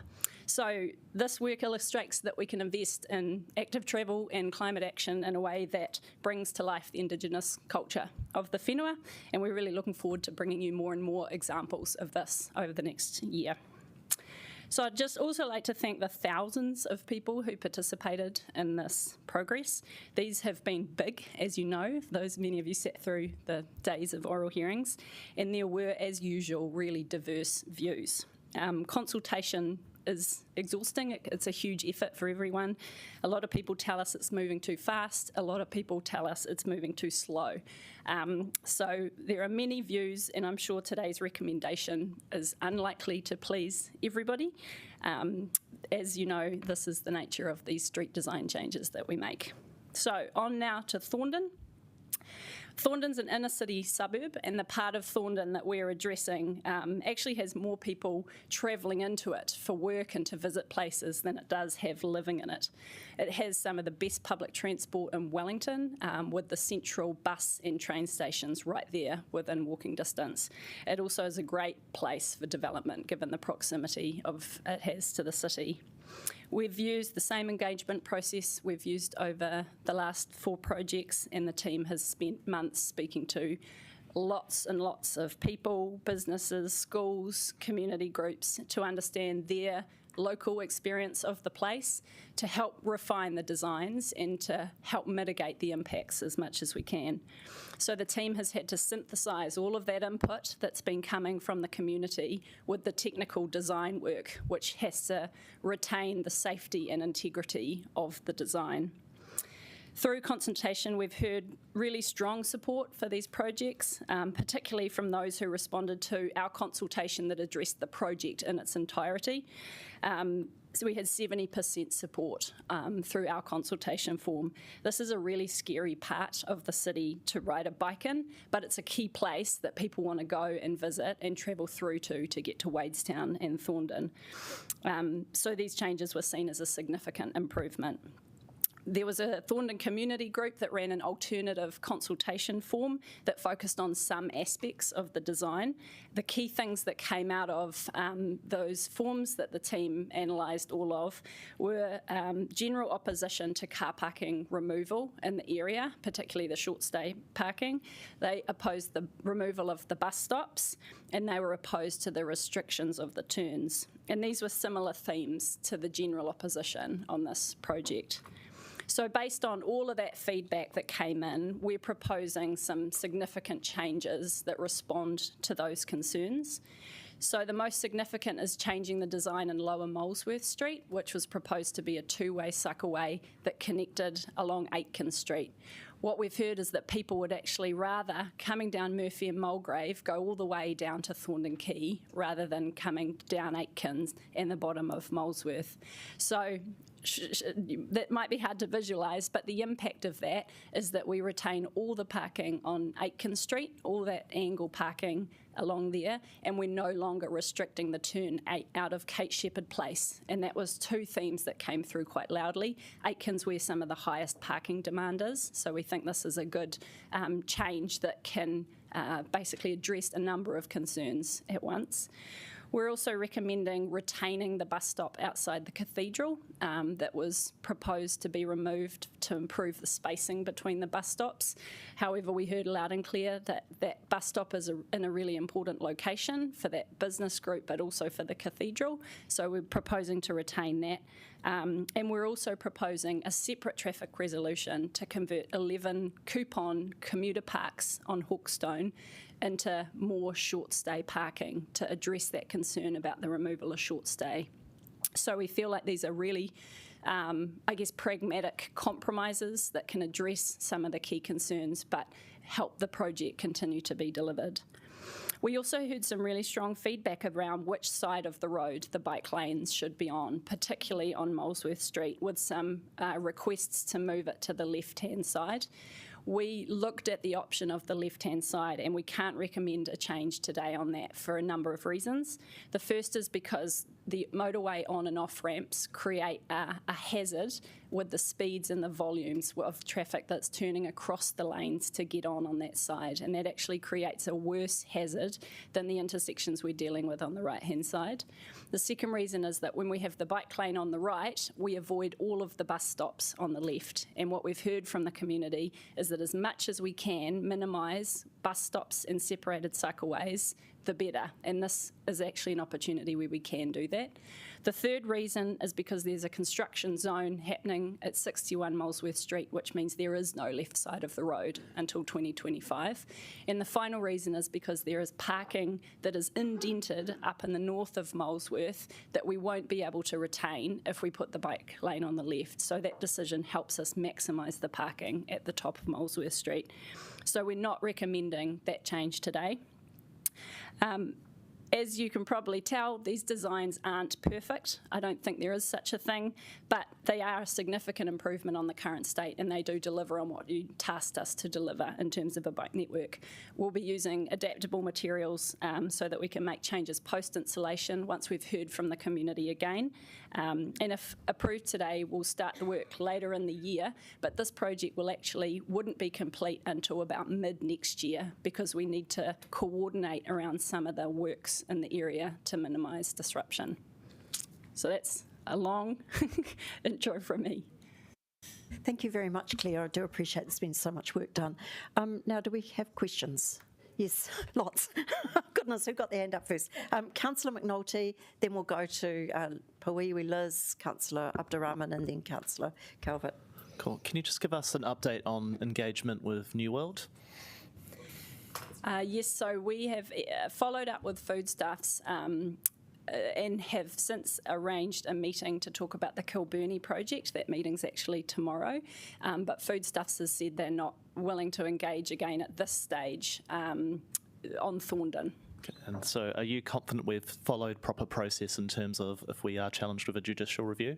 Yes, yeah, we also started engagement with them back in December, both with the store manager and Foodstuffs, the property development part. One more and then I'll come back in if there's time. Can you just go a little bit over how the council's engagement form is designed from a data and bias design perspective? Yes, I'm probably going to pass this one to Ollie, who's our expert on this. Yep, sure. When we design the forms, we're thinking about 3 audience types. So we're making sure that the community can express the views that they want to express about the proposal. We're thinking about you as decision makers and making sure that we can provide you with the information that you need to make your decision. So that's really about understanding the impact of these, positive and negative, that the community have, the perceptions of those, particularly those that feel like they're interested or impacted by these proposals. And then the third audience that we're thinking about is our designers, and being able to get information that will improve the design of those things. So yeah, that's at a very high level, how the kind of thinking that we have about when we're designing those things. And then there's a lot of detail into kind of how we might structure a question or something like that, yeah. So just one quick supplementary, because that's, I guess, a theme that's in some of the consultation is, the form is you've made up your mind and you're just basically seeking validation of that, but you guys have actually worked to design any bias out of the form. Is that fair? One of the reasons we ask the support and oppose is to really try and eliminate that bias, so people can just tell us straight up whether or not where they sit on it, and that eliminates the bias, and then we can use that as a pivot across all comments and open text that we get in the form. The other thing that Ollie's explained to me in the past is that we ask those questions about, do you support the city making it more easy to bike, walk, catch public transport at a high level? And that allows us to compare whether people do support that vision but not the detail, or they actually just don't support the vision and don't support the detail, which is useful for us to understand. Thank you. Pawiwi Liz. Oh, kia ora, thank you. I've got 2 questions, and the first one, it's a good segue into what you just talked about, the technical design. Can you tell me if in your engagement, your consultation engagement, when the proposal was put to you as in the alternative of following from Thorndon behind Kai Wharawhara along the waterfront, what the thinking was around that. So I had a group of cyclists telling me that they believed that that was a much safer option, and they didn't understand why it hadn't been taken into account. And it made sense to me, but I thought this is a great opportunity to find out and to get an answer, because can you? Yeah, I can take that one. Oh, yeah. Unfortunately, it won't be a good opportunity because that's part of the, I think you're referring to the Thorndon Quay Hut Road project, looking at the cycleway So that comes they on. link, and so what he was saying is rather than taking out all the car parks on Thorndon, that link goes behind the railway station. Apparently there's a lot of land behind there that connects up to the hut and it connects from the waterfront. So, I mean, I don't know, but it made sense. But I thought, yeah, it's actually a different part of Thorndon. So that part of Thorndon is Thorndon Quay, whereas the bit of Thorndon we're talking about is Molesworth Street and Murphy and Mulgrave. So it's coming up Wadestown. So instead of heading, but it's still going to come down that way. No. So our project doesn't touch Thorndon Quay. Our project will connect into Thorndon Quay, which Let's Get Wellington Moving is leading that project. Oh, okay. Yep. So you know about that? Yes. We do. Yeah. So that heads north. This one heads west into the suburbs of Wadestown. And So okay, so that project's coming back next month. TR's coming back to here next month for Let's Get Ready Moving Thorndon Quay Hut Road. Oh, well, I was more interested because I didn't know that there was all that land at the back of the Thorndon Quay and the railway station. But my second question is, you referred to 90%, and you're talking about a time frame, and that 90% will be paid for out of government funding. Was that funding shovel ready? Is that why there's an urgency to make it all happen in 3 years? No, the Climate Emergency Response Fund is a bucket of money which is currently scheduled to end on the 30th of June next year. So we have a funding agreement with Waka Kotahi that effectively says between now and June 24, the projects that we deliver in the transitional program will attract 90% subsidy. So is that 90% of the 50 million that council tagged? Yeah, it won't quite be 50 million. It's of the projects that we can deliver between March this year, so just a few months ago, and June next year. And is that widely known when you were doing the consultation? I'm not too sure. It didn't come up too much. I'm not sure. I think it is written on our web pages, so it is online. Thank you. Thanks. Thank you. Councillor Abdurrahman and Councillor Randall, I've added you to the list too. Cool. My first question would be regards to the businesses. When we consult them, obviously to some extent it will have impacts, and this is maybe for some people they say it's expense of the climate change. But for those who are really struggling on the ground, can we use some of the funding from the climate change funding that we get to support those businesses during this transition period? That's probably not a question for me. That would be, I think, there's some policy kind of implications, I guess, in terms of business support. The funding that we have at the moment is for the costs to deliver the project, which there isn't any kind of financial package for businesses, if that's what you mean. But we're certainly, did you have other forms of support? So basically what I'm saying is, we are doing this because of climate change. We are getting funding because of it. And what we are doing is for climate change, it's impacting those businesses. The impact of the business is not because of those cycling people. The reason is the climate change is impacting the way business is doing their job as well. So can we allocate some of this funding to those businesses getting impacted because of the climate change itself? I think that, look, it's an excellent suggestion, and it's not something, it is something we've been talking about, in particular for Let's Get Wellington Moving and some of our Thorndon Quay Hut Road connections.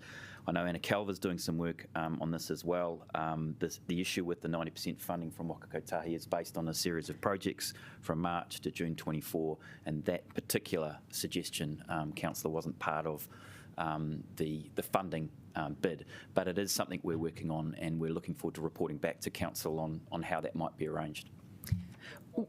Oh yes, one more, but keep it quick because we've got 3 more to come. This one is really interesting because we do consultation. Let's say the Tonda Resident Association, 80%, and the one we did, 70%. Let's say if 100% of people says they want it or they don't want it, I'm just asking hypothetically, what is our answer? Let's say the whole businesses and the whole community says no, and what would be the decision that you recommend? Oh, it's a tricky hypothetical because in this case, from the consultation we did, we had 70% support. But I guess if we had 100% support, we would be looking really seriously at what we were recommending to you. And we probably wouldn't be recommending what we went out with. I think what we've seen over our last 6 projects, that we've consulted on 6 now, and we generally have had about 2/3 support for all of them. I think these projects, these types of projects, attract they're very heightened, and so the opposition that you hear is very high profile often, but it doesn't necessarily represent the majority of views, and that's why we use that question to try and canvass the kind of broad sentiment rather than the kind of voices that you might hear from. But if we were hearing in that way that we consult 100% not support, we would not be recommending to you what we went out with.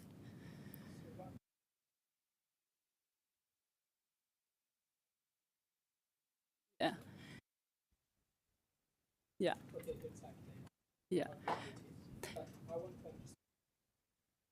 I want to understand our decision-making processes and how you guys usually recommend, and what is the threshold?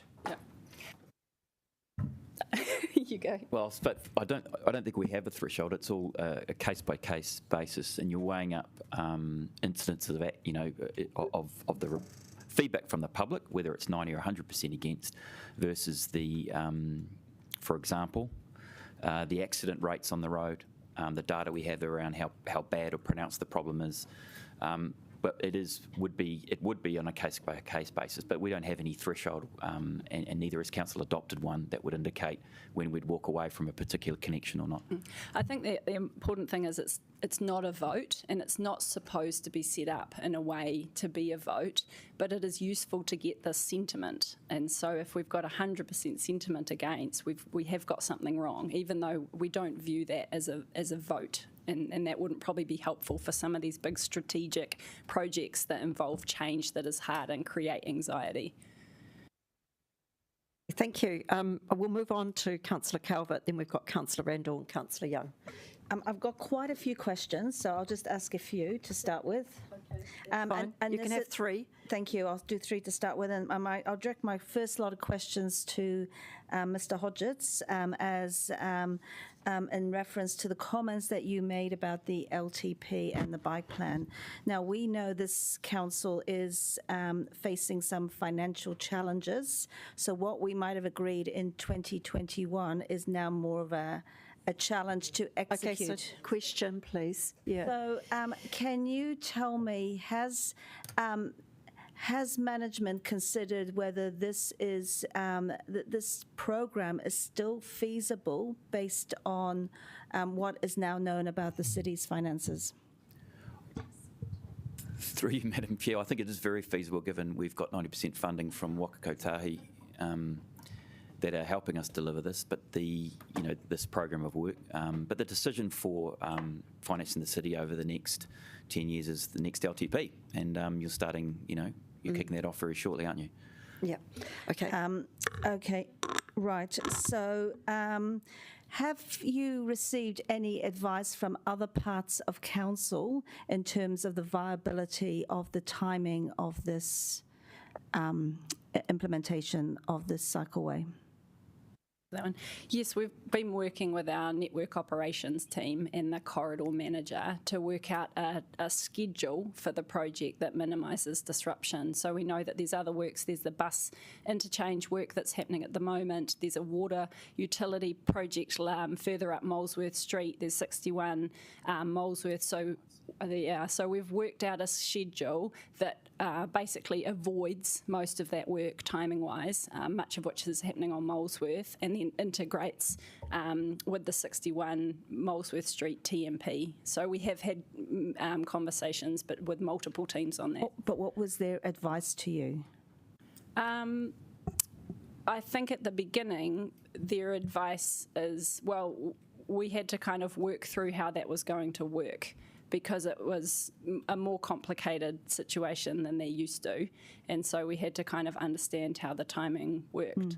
Yeah. But what was their advice? I mean, I'm just trying to say, did they say, yes, this is, yep, we can make this work, or I'm not going to put words in your mouth, or should you not do this right at the stage? I'm just trying to think whether we talked about it in that way. I guess we were more trying to understand how they could integrate. There was definitely a view that we needed to avoid the water, and I think there was more concern when we thought we were interfacing with the water project further up. And there was some concern around the TMP outside 61 Molesworth Street, but one of the things that we have developed is a plan B for what happens at that site if there are ongoing queuing issues with one laning that section. So where we got to in the end is we've got a plan B. If it doesn't work, this is what we will revert to on that section. So when are you planning on? I understood you weren't. I understand you weren't planning on doing Molesworth Street till June next year. Is that correct? Yeah, that's right. That's to avoid that the key concern, which was around the utilities connection into the 61 Molesworth Street. So that was part of the discussion. Is if we can be after that, then it reduces the conflict. Do you still get the 90% funding? That'll be the last section of hit sticks, probably in July. Yeah. Okay, thank you. Okay, right. Councillor Randall. Thank you. In terms, so this is about getting mode shift towards cyclists. How many cyclists do currently use the route, and how many cyclists will use the route with these changes? So we have a counter installed at the top of Molesworth Street, and on Monday there were 222 people that cycled across that counter. That's right at the top of Molesworth Street, so it doesn't catch any of the people that are just going to lower Molesworth Street. We expect that there will be a significant growth on this corridor, because Wadestown is so close to town. It's a few kilometres away, so it's a really great place to bike from. But we have only accounted in our benefit cost ratio for a 7% growth every year, and that was the number that got put in. We expect it's likely to be more than that, because unlike some other areas, this is a really hostile environment for riding on. It's a 3-lane, 2-lane road, fast-moving, high volumes of traffic with a gradient on Molesworth Street. And as you will have heard from the oral submitters, it's really, really scary and unpleasant. So those high school girls, for instance, that would like to cycle definitely don't feel that current environment. So it's not surprising that we don't have huge numbers of people riding there at the moment. That's the point of the project. Okay, so I agree. So in the past 10 years, how many cycling accidents have occurred on those streets? I think there have been 0. I think in the CAS system, I'm looking at Jacob on that one, that 6, sorry. CAS is the national crash database, and I think recently it's found there's about 8 times under-reporting for active modes for walking and cycling in that database. But again, because there's not that many people riding it at the moment, you wouldn't expect to see a huge number of crashes with the lower volumes on it. Okay. One last question. One more. So in terms of pedestrian accidents, how many pedestrian accidents have, still thinking that there's, CAS, you're saying, in active modes reports only 1/8 of the actual accidents. How many pedestrian accidents have occurred there? I'm going to look at my lovely project manager. 27. Yeah. Okay. Thank you. Okay, thank you. We'll move on to Councillor Young online. Councillor Young. Hi there. Thank you. So can you hear me all right? Yes. Yeah, good. So I'm just wondering about this 90% of funding from NZTA. Does that cover the cost of our officer work, or is it just for the construction of the project? Yeah, it does. It covers any of the costs to do with the project, including staff time, but only between when we funded the agreement, which was March, to next June. Yeah. So have you? Can you give us any idea what the officer cost has been to date? Not off the top of my head, but it is included in the cost that we've put in the paper. So that includes all of the staff time. Okay, thank you. I've actually got a couple of questions, so thank you for the answers so far. The 90% funding for Molesworth Street, are we still going to get that if we don't start until July next year? That section of the road, which will be putting in the hit stits and doing the road marking, may fall out of the 90% time frame. I guess we are proceeding on this program based on having no funding from Waka Kotahi, which is why that 50 million that got set up in the LTP is sitting there for us to deliver it, assuming no subsidy. So we hope we can get almost all of this project in, apart from the road marking on Molesworth Street, which will be over 95% probably of the cost of the project. Okay, and how are we going on our budgets so far? I mean, we've done well delivering. Has it been going roughly to our projected expenses? Yeah, we had to make do you mean across the whole program? Yeah, across what we've been doing to date. We've had to make some changes. Newtown, for instance, when we changed the approach in Newtown and took on some more significant intersection work that led us to an increase in the cost of Newtown. But roughly speaking, we're tracking on budget. We certainly haven't overspent across the program. Okay, thank you. Right now, just checking what we've got in the way of questions. Councillor McNulty's got his hand up again. Councillor Foon and Councillor oh my goodness. Actually, Councillor Chung, you were first. I'll then go to Councillor McNulty, Councillor Foon, and back to Councillor Calvert. Thanks very much for this. I'm a cyclist, but I don't actually cycle very much in town, but I do walk around a lot. And in recent times, in the last 6 months or so, I've been taking my father-in-law sort of around to a specialist around this area, and so I've been walking up that street very much. Please. So I'm concerned that we don't seem to have addressed the pedestrian safety in this area. And I cross the roads up there quite often. It's about pedestrian safety where?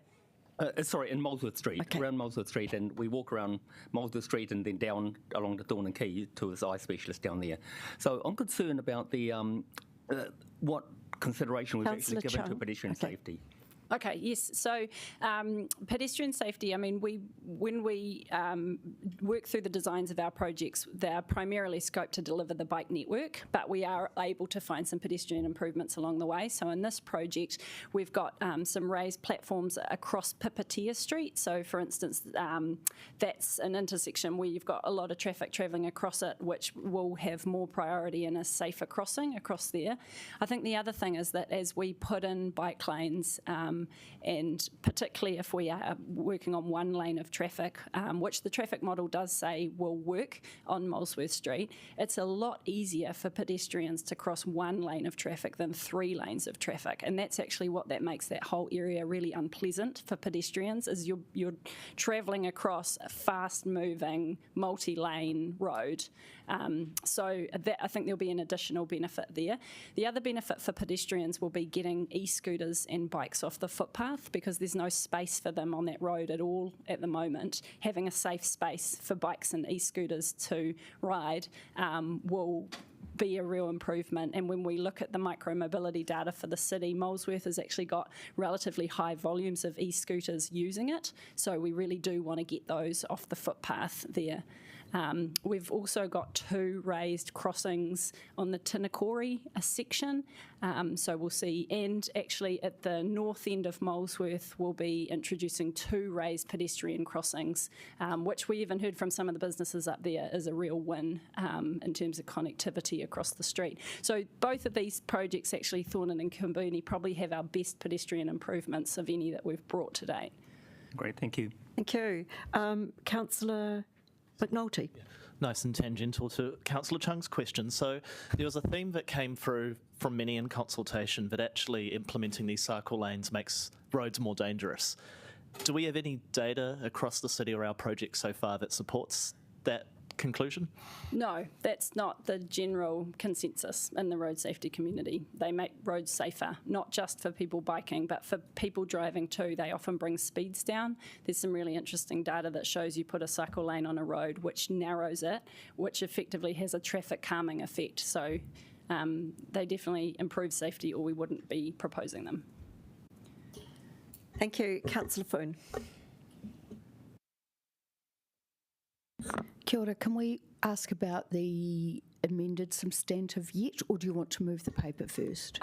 No, you're welcome to ask about. We've put it up there, so if you want to ask a principal about one of those, yeah. Thank you. So 2 questions. Some of the submissions also recommended a clear way. What is your, can you advise on why you haven't taken that, haven't recommended that? Yeah, I guess our recommendation is the same as when this conversation came up on Tinakori Road. So a clear way can serve commuters who, travel 9 to 5 hours, doesn't serve kids well, doesn't serve parents well, people who stay at home with kids and are travelling at other times of the day don't get any of the benefits. So it's not really an equitable solution. It doesn't create an actual bike network. It creates a sometimes bike network. It also creates issues with parking enforcement because clearways can only put down with paint rather than physical separation because you can't come and pull out the separation every afternoon. And that means that you run into people just parking on top of them and you have to have a huge amount of effort spent in parking and enforcement.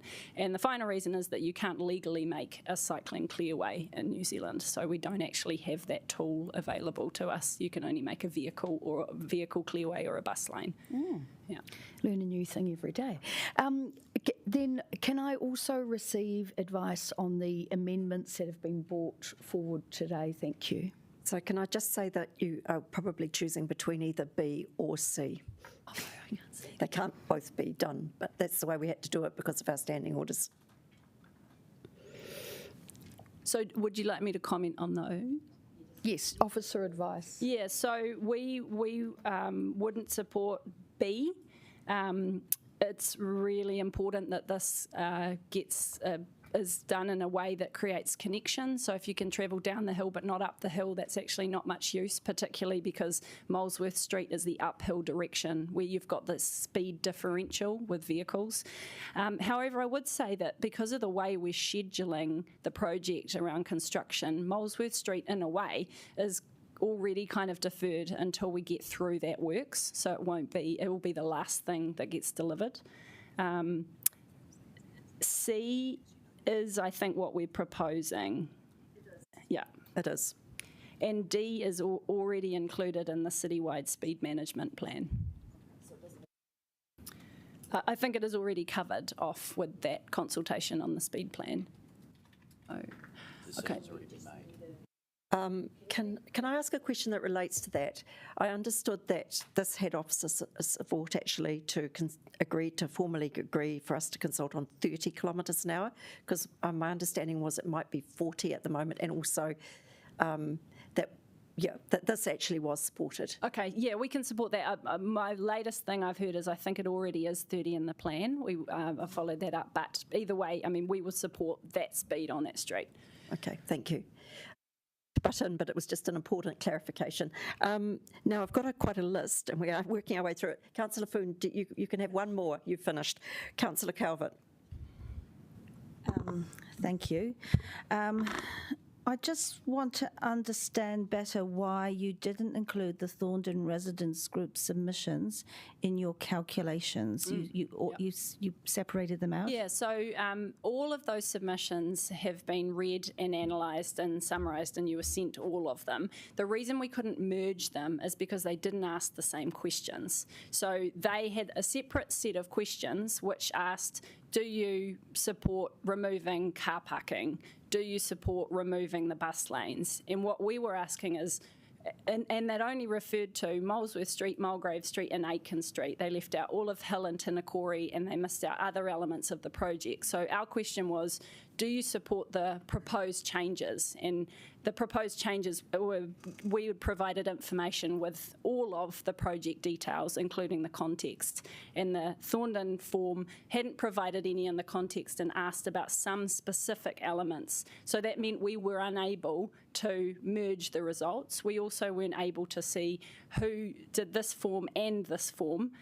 So we couldn't kind of verify if they were actually separate numbers or there were duplicates between them. So we thought the easiest way to deal with it is analyse the consultation from the form that we developed and then analyse the consultation from the other form that summarised the results to their questions separately. But it's all there in the consultation summary.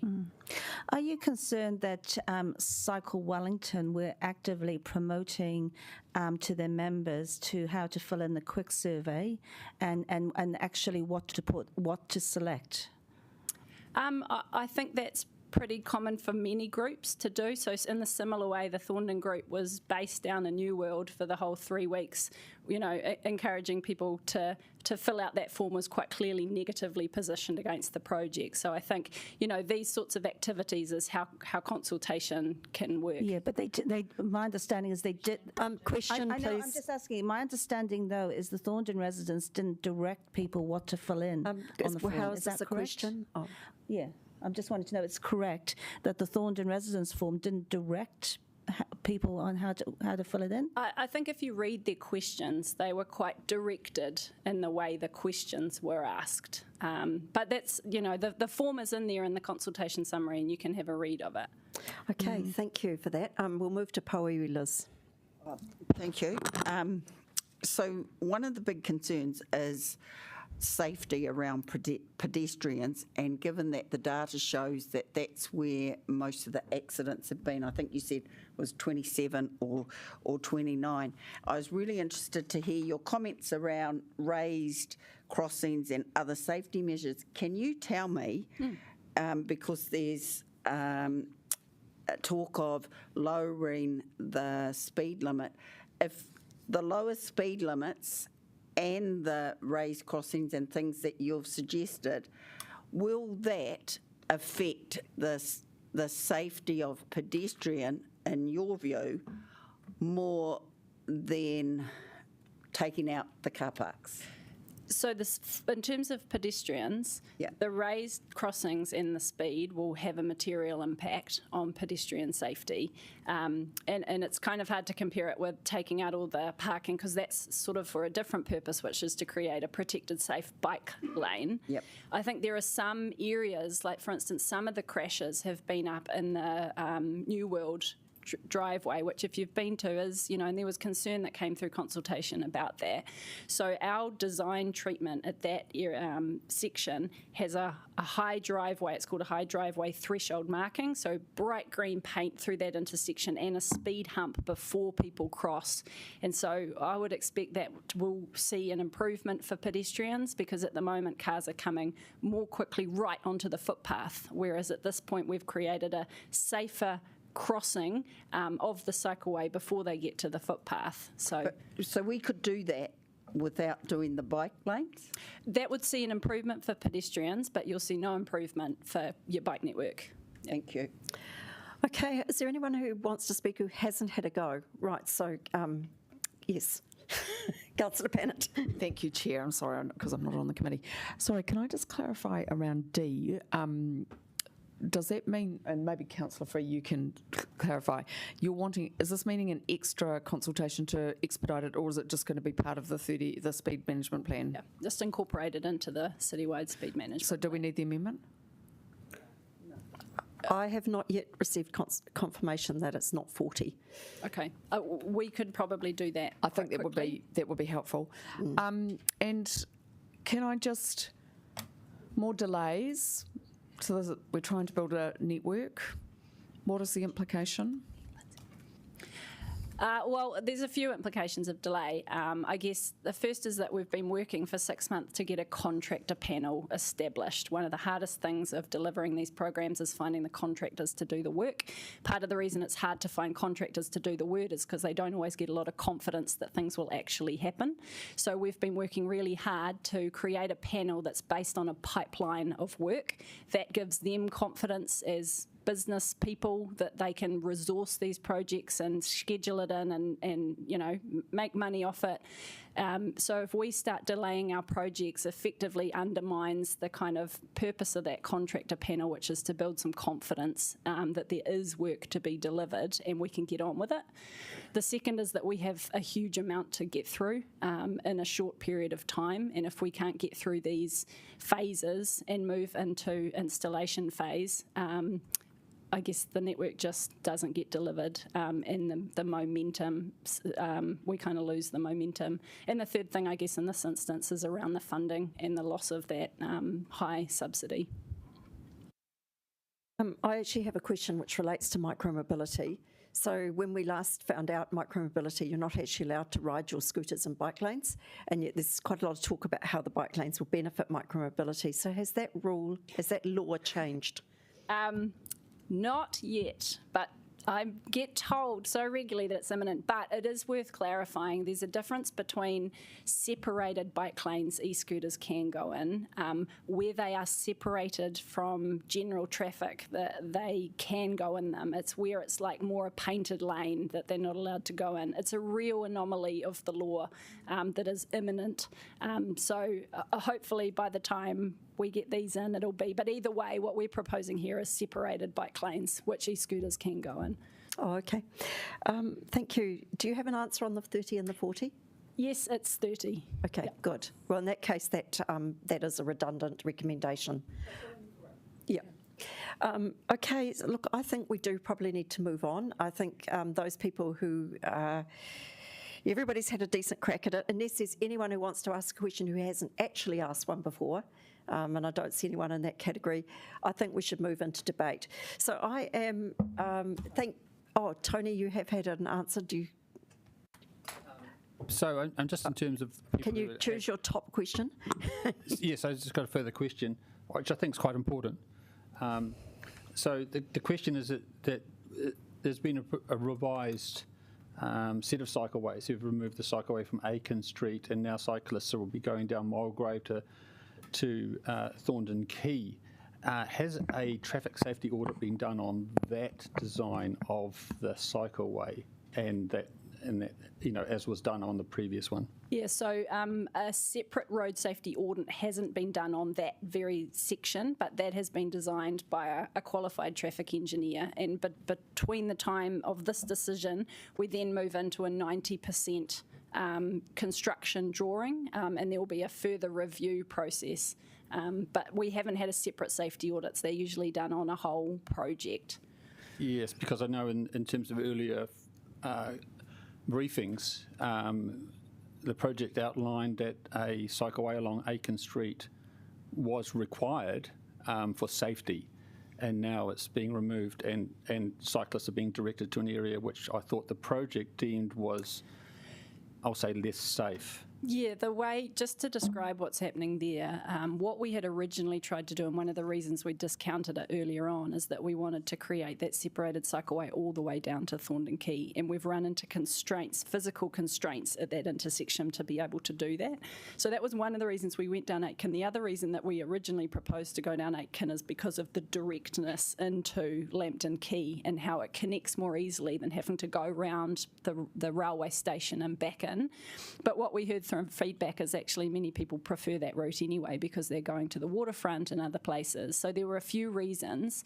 In terms of what we don't think we can get a separated section in that bit, but we are creating the safety by using a traffic light that will give bikes an advance at that intersection so they can travel that short section downhill with sharrows in the lane without competing with vehicles. So we're using the traffic signals to separate them rather than a lane, and that's how we've got around that constraint of the intersection.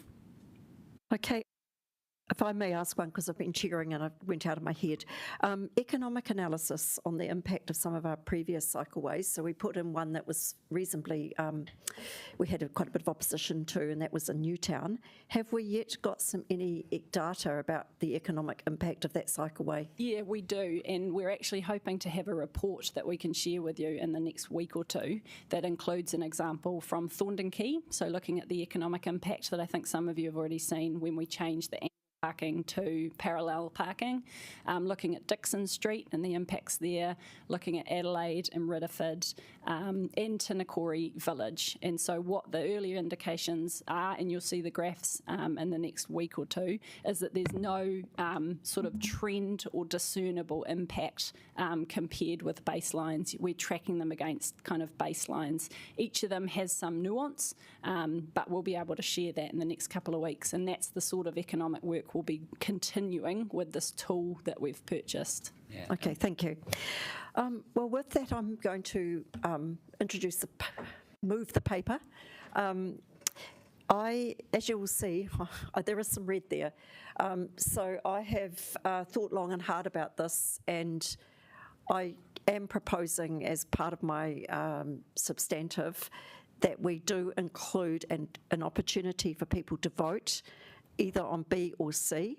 Voting on B would this is my own view, would defer the decision on Molesworth Street, as in my view that has been a particular point of submission and concern for our many submitters.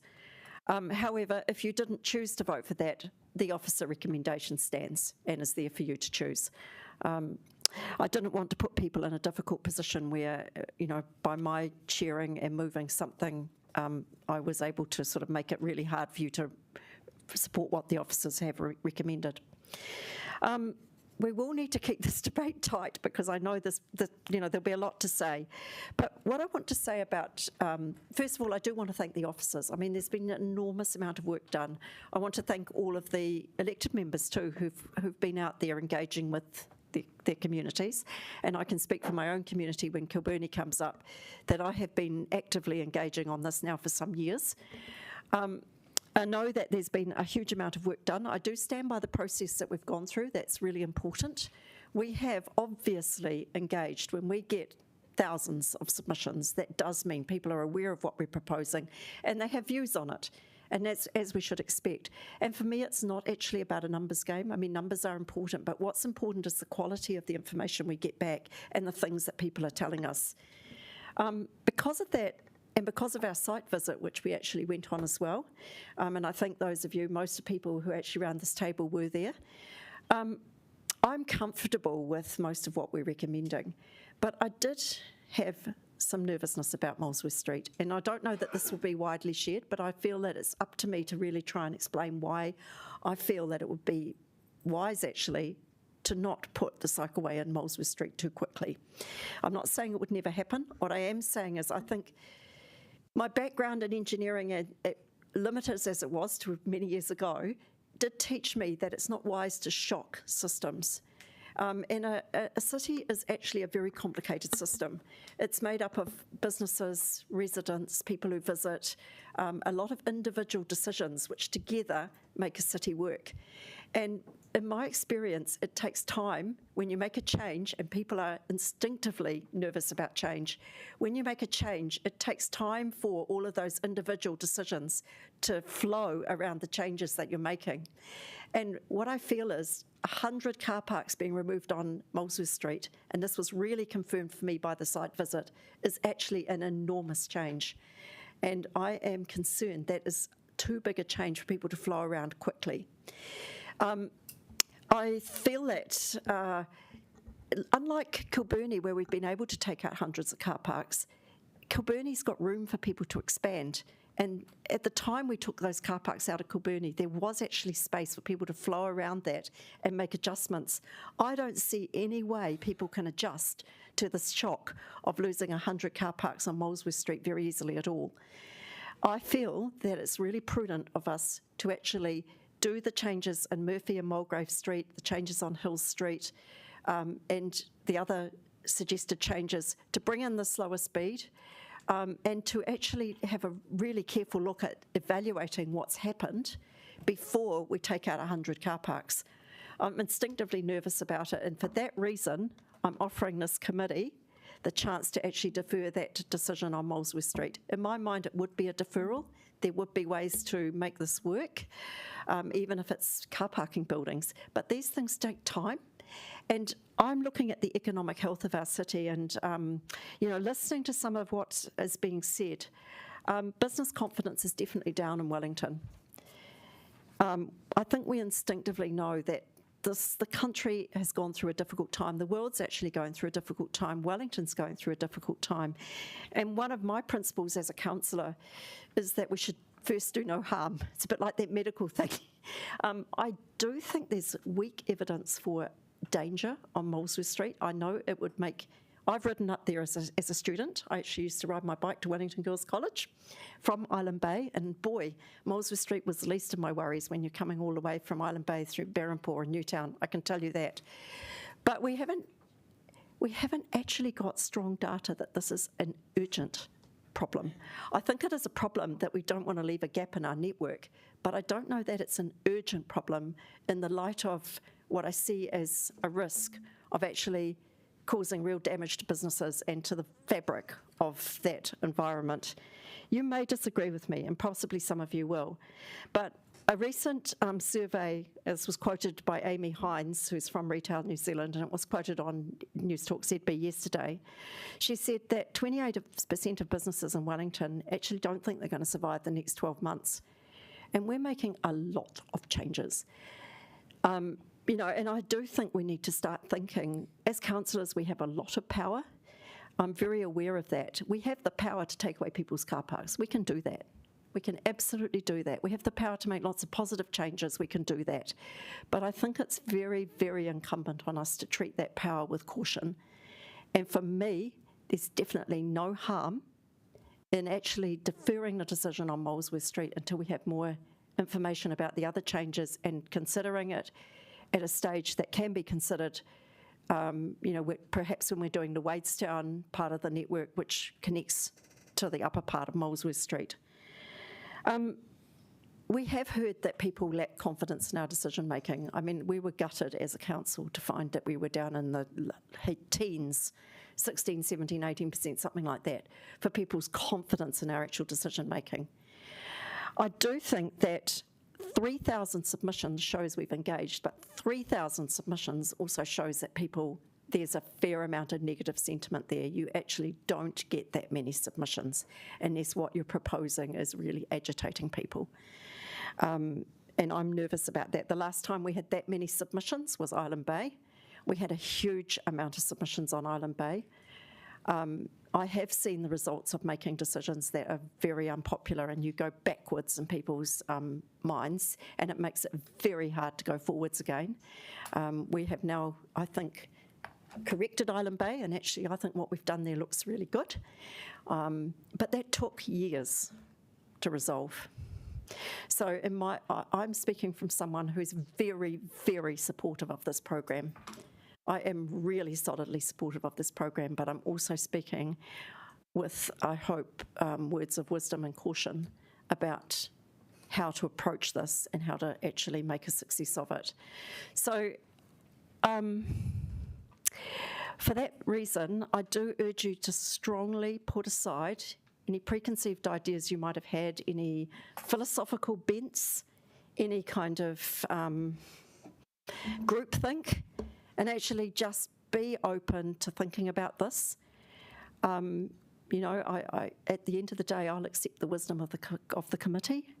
That's what we do. But we also, as a committee, have to realise we are here with delegated authority from the whole council, and that actually gives our decision-making on this, you know, really, we do need to think very hard about how we do make the right decision.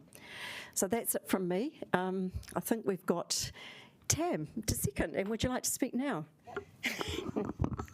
Well, kia ora, thank you for that, Chair, and it's really good to hear you affirming your support for the Cycleway program, because I think that our Chief City Planner really encapsulated the journey to get here really well, and we are locked into a network. We have to take a network-wide approach to making this decision. It's not about picking and choosing and tinkering here and there. We really do have to commit to the full network and give people confidence in the direction that we're going in. And I think it's really important too to realise that we will not see the full benefits of this network until it is an actual network. That's when we're going to see the mode shift. That's when we're going to see more kids riding to school. That's when we're going to see more women on bikes, more older people on bikes, more diverse representations of cyclists beyond just men in lycra. And I was really excited. Hey, but men in lycra deserve to be safe too. I was really pleased today to hear that we're 2/3 of the way towards completing the Cycleway network. Honestly, when we were pushing for this in the 2021 LTP, I was like, there's no way that this will be able to be done so quickly. But in reality, the full Wellington bike network impacts only 20% of our roads and requires a repurposing of less than 10% of total space. So when you actually look at it, it sounds like a big beast, but it's actually only tinkering with a small part of the road network. And as Miriam Moore from Women in Urbanism pointed out in their submission, there have been an extra 1,700 people on bikes per day in just 1 year. So that's awesome. And to remind us of why we're doing it, we're doing this to decarbonise our transport system. This is a major, major part of our commitment to climate change and preventing climate catastrophe. Climate change is here, it's happening right now in front of our eyes, and maintaining the status quo would be a slow burn towards extinction. I think we do need to shock the system, thinking about what the Chair was saying, and actually I'd like this to happen a lot faster. But I respect that this is a tactical urbanist approach in that we're putting these cycleways in place, we're listening to what the community is saying. I loved reading this paper and seeing the ways that officers have responded to the different recommendations that were made by the community. A really great one is keeping one of the bus stops, which is a really big concern because we want good micro-mobility movement, but we also want good public transport too. So I want to thank all the submitters that came to talk to us over the 3 days that we were having hearings. And I really want to acknowledge Claire Pascoe for just being an absolute champion and being in the most impossible position that nobody will ever be happy, super happy with you. This is such a polarising debate, but we're so close to realising the full network, and I think that's when everyone will be able to be brought back together again and everyone can ride around. So, really happy to be seconding this. Thank you, Chair. And but I won't be supporting any amendments that seek to defer or delay this network because I want it to happen faster and I want us to move towards being a city of the future. So, yeah, kia ora koutou. Thank you, Tam. Councillor Paul, who would like to speak? Oh, yes. So we'll move to Councillor Calvert. I know you're all waiting for this one. Do you want to put it up? Councillor Calvert's amendment up, please. Thank you. Does anybody need officer advice on it? Because it didn't. I'll read it out. Okay, so I'll just read the amendment out, but my amendment is agree to refer the final approval for the Thorndon bike lanes to the next available council meeting to enable full consideration of the decision by all members, given the high volume, depth and breadth of feedback received. Oh, I got a clap. Do you have a seconder? I understand Pui Kelly is going to do that. Pui Kelly, do you want to speak? I haven't spoken yet. Oh, sorry. I was just You're not getting away that sorry. Rushing ahead. Off you go. I didn't know whether anybody had questions of officers. That was all. Because normally we ask on it. I think it's fairly explanatory, but okay, all right. Okay. So this amendment says, given the high volume, depth and breadth of feedback received, but do you feel like you're really across the feedback on this project and that it's been analysed well? Through you, Madam Chair, yes, I do, and I made that in my opening statement to the councillors. This is a matter for consideration under delegation by the Regs Committee. Okay, but on the other hand, it is our right to refer it up if we choose, and I do think that at this point it's a political question rather than the officers. So can I just ask a question of Democracy Services? So if this is referred to council, this is effectively excluding 2 members of the Regs Committee because Pauiwi Liz and Pauiwi Holden do not have a vote on the full council, so it's excluding 2 members of the Regs Committee. Thank you. Do you want to second it? It's not too late. Okay, that's an observation which is, I believe, true. Does that mean that you wish to change your... Well, I think the Mayor can, it goes to Council, the Mayor can always decide to put it onto another committee. I just want to basically, whilst it might exclude 2, it also enables the whole of Council to be included. Okay. And as you can see around this table, we've got quite a few people anyway. Okay, are there any other questions? Yeah, Councillor McNulty. If we were to do this, is there any implications around process given that the committee has heard the days of oral submissions and we've been present, and then you'd be bringing in other councillors that weren't present for that process?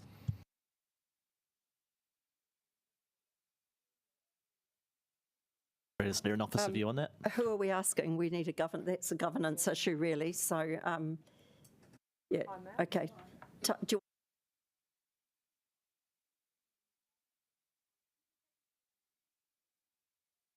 Thank you.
advice from Democracy Services that this is doable.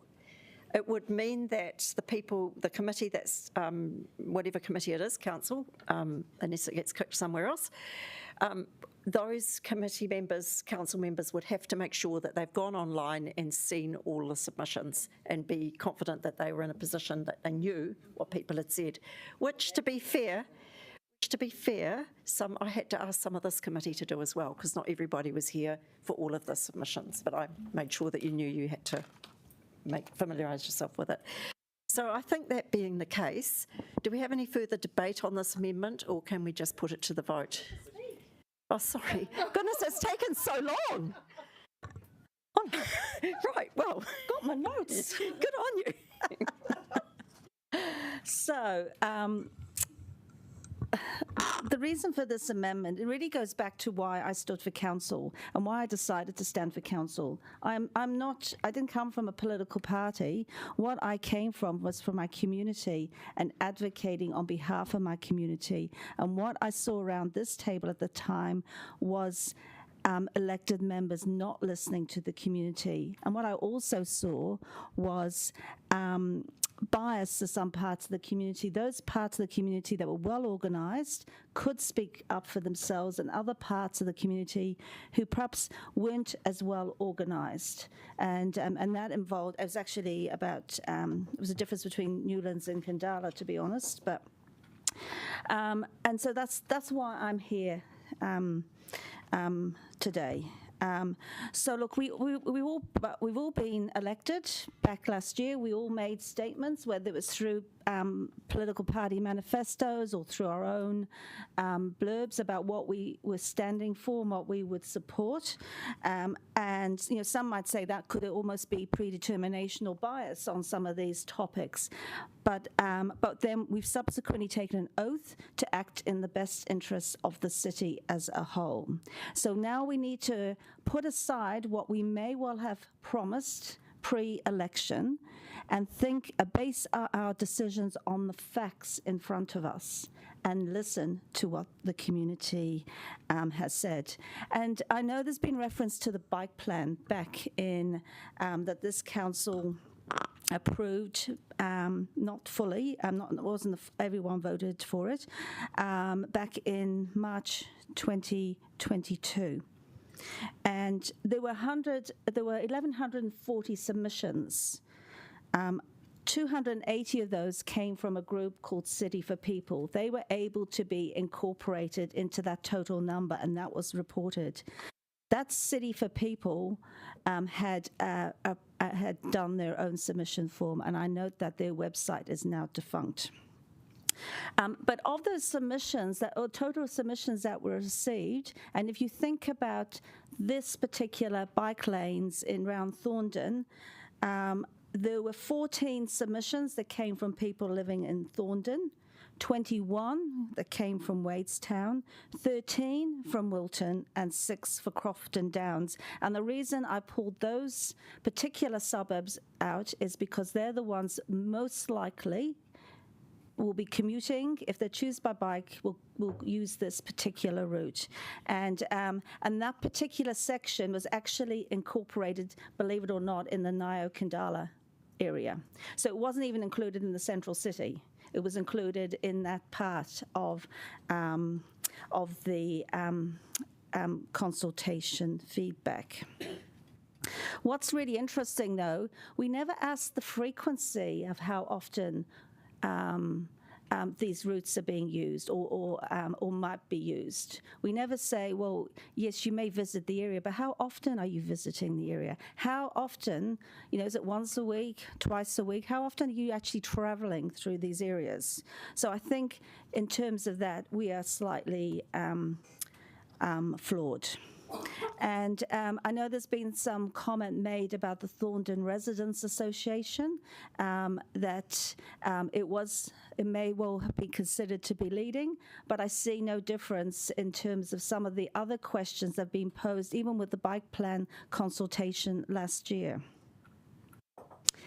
I'm concerned about the economic impacts of this. Our economic assessment is taking an assessment of FPOS transactions.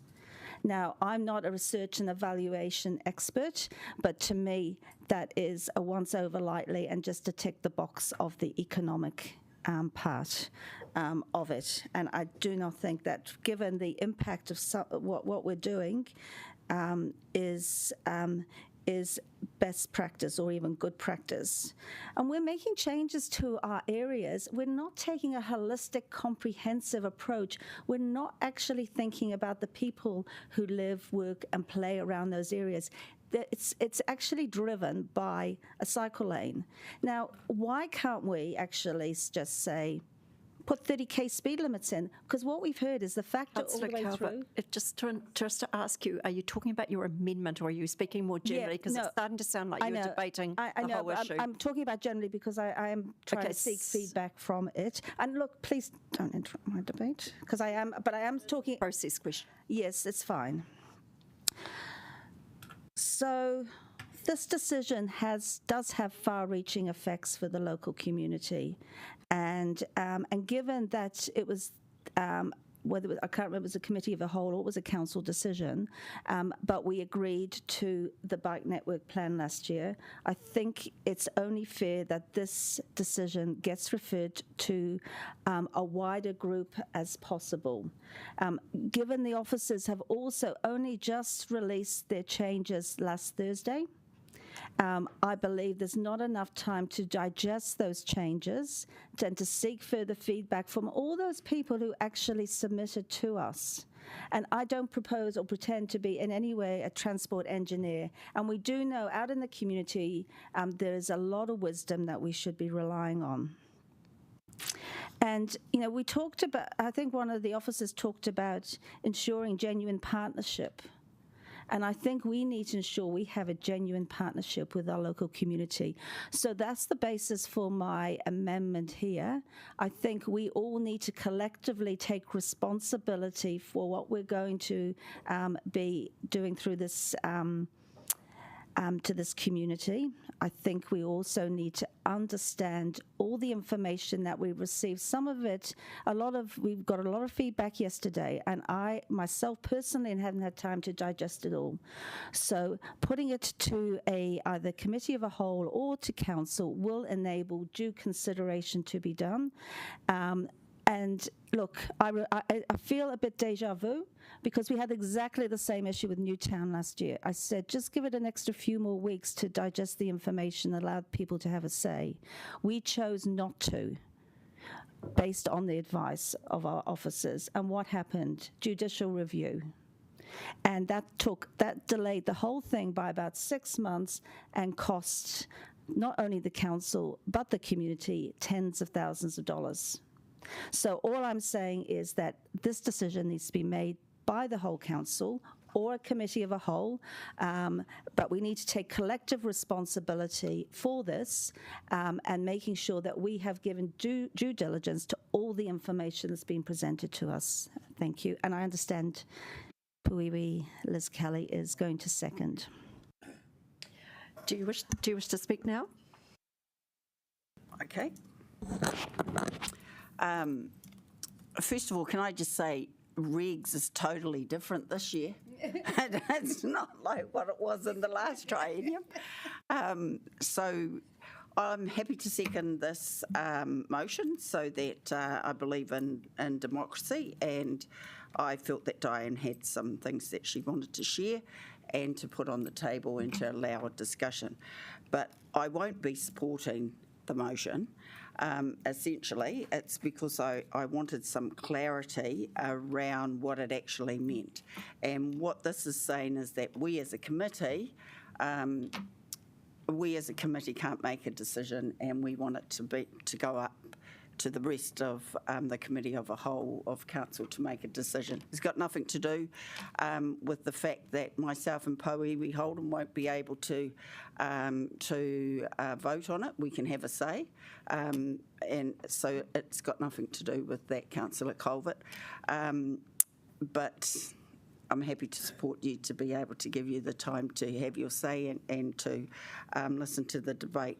But for myself personally, I really have been in turmoil over over all of these bike lanes and everything, and I had a few phone calls with some people that I trust their wisdom last night. But I have to say that our officer input today and the questions that they have answered have given me some comfort in the decisions that I'm going to make today, later on. And I too want to thank the officers for the mahi that they've done. And particularly, I'm sorry, I think your name was Claire, the one who was, yep. Particularly that officer, because when the questions were asked of her, she was really decisive. She knew her stuff, she knew the answers, there was no umming and ahhing, and I really liked that, and as a consequence, I'm now confident to vote and to make a decision. Any other further debate? And let's keep it brief, because we've got quite a bit of business. Councillor McNulty. Two very quick points. Councillor Calvert spoke about our duty to make an interest in the best decision of the city. I'll speak to it when we return to the substantive, but I'm confident the decision I'm making is in the best interests of the city. Second point will be, as a committee, we sat through those hearings and we actively engaged and listened to the community for 2.5 days. Many of us then also took the generous offer of the site visits through Claire's team and to see these things firsthand. So I've remained concerned that if we would proceed with this, other councillors are simply not across the detail and going to be able to be aware of the things we have. So I won't be supporting this amendment. Thank you. Councillor Randall. Yes, not having a vote on this committee means I can't support or oppose this, but I want to stand up because I think we need to recognise one really important thing about this traffic resolution. Or two things. First of all, yes, very large numbers of people have engaged on this. This is really important to hundreds of people have had their say on this. But more importantly, across all of the submissions, a clear majority have said no to the council, and it's not every day. In fact, it's quite rare that this occurs. And I think really that shows that something is not working, something's not right. And I agree with the point of order, Madam Chair. What's your point of order? Councillor Randall said that the majority of respondents to this proposal said no. Actually, 70% of respondents said yes, they support or strongly support this proposal. Okay, I think it depends a little bit what piece of the data you say. But anyway, we'll be careful with the numbers. Yes. I'm sorry, I can't really rule on that off the top of my head, but appreciate your point, and we'll just be careful with the numbers, right? Oh. Okay. Should we do the numbers? No, because this, no, I'll speak to the numbers later. We're speaking to the amendment, yes, and I think it's important that we keep it brief. So I think that in terms of the strength of feedback from the community, and the fact that there's still a lot of uncertainty about what this latest set of changes really mean. I mean, they haven't done a safety audit, for example, on the revised. That some more time is certainly needed to be sure that this is the right decision. So I urge those members of the Regs Committee to support Councillor Calvert's submission amendment. Thank you. Councillor Chung. Thanks very much. I have constituent meetings every week, but I have them in my own ward. But it's actually interesting that the people who are coming to these meetings aren't just from my ward. They're coming from there. I'm getting many from Thornton. I'm getting them from all over lots of Wellington. So they're giving me feedback and what they think about what's happening with the council. And I think that Councillor Calvert is right in that this is actually a broader issue. So it's not just affecting just the people who are actually in those streets, but it's affecting all those people who travel through there. And this is actually reinforced. 6 years ago, four of us set up the Onslow Residents Association, and this covers it covers Kandala, Broadmeadows and Kaiwara. And when I started talking to people in Kaiwara, they said, well, we don't actually associate ourselves with Kandala and Broadmeadows. We actually associate ourselves with Thorndon, because that's the area that they go through. They don't actually come up further north, they go further south. And so then I found I was starting to talk to the people in Thorndon as well. So the people in Thorndon, in Nio, and Cameron Street, they're very, very interested in what we're doing as their part of the city. And so it's actually very hard to actually put boundaries and borders for the people that you talk to. So I think that it's actually very important to actually let the wider council discuss these issues, because it does affect so many people. And as we can see from the number of submissions, it actually is very, very important, and a lot of respondents are actually saying that this is where I actually go to, not just where I live. So thank you. I'll just quickly say something myself. Look, I actually appreciate the sentiment behind this. It does feel like a very, very big responsibility. And as I said, I am feeling the weight of that myself and wanting to perhaps stage it a little bit. But our committee has been charged with making these decisions, and I'm looking at the scale and the significance of this decision in terms of its permanence. Unlike the Golden Mile, which is going to come to a full committee, this isn't hundreds of millions or tens of millions. This decision isn't totally set in concrete. And up to this point, we have been making these kind of decisions, and we've still got Kilburnie to make today, and I do feel confident that there's actually a good pathway forward with that. So I feel as if we were to kick one decision up to another committee, we'd have to have very, very sound reasons to do so. And I don't think it quite meets that threshold for me. I think we have been equipped to make this decision, and I'm trusting in the judgment of the people around this table and what they're hearing and what they've seen and the ability they've had to listen to the public to make the right decision. So I won't be supporting it. Is there any further debate on this? Pauiwi Hohaia. Kia ora, Chair.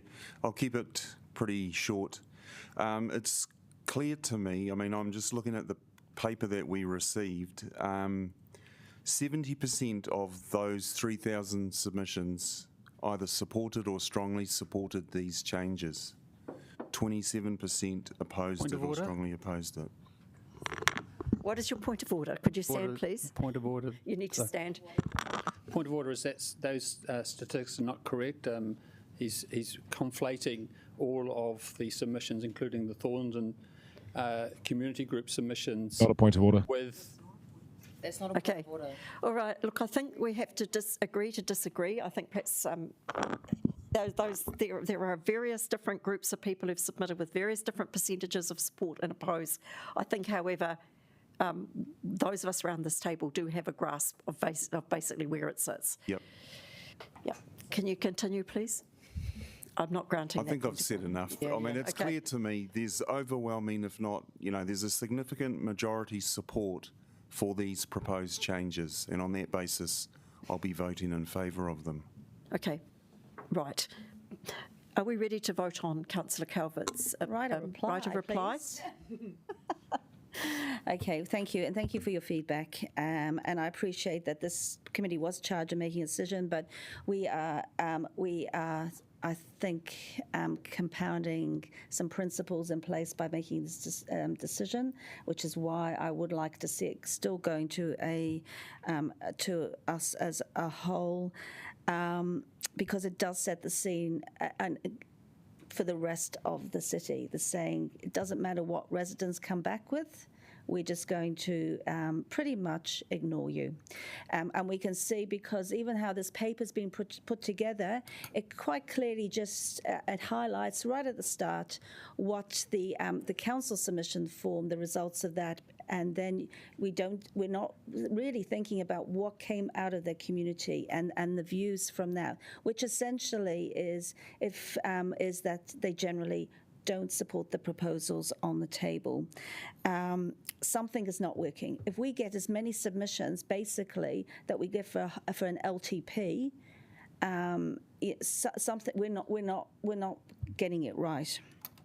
And I think, as Councillor Randall mentioned, it's the strength of the feedback from the community.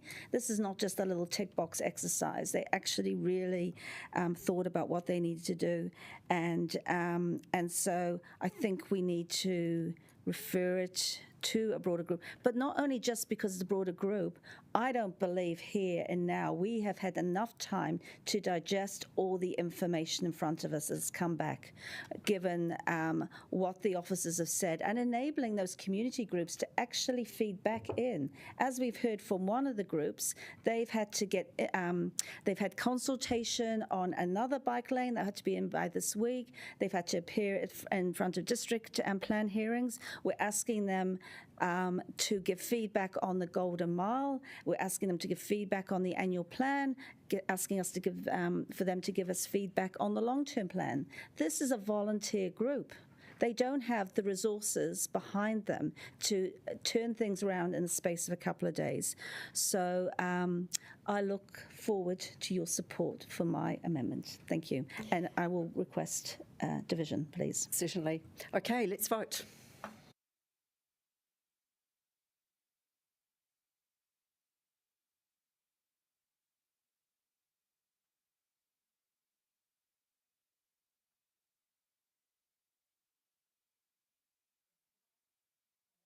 Must be a mistake there.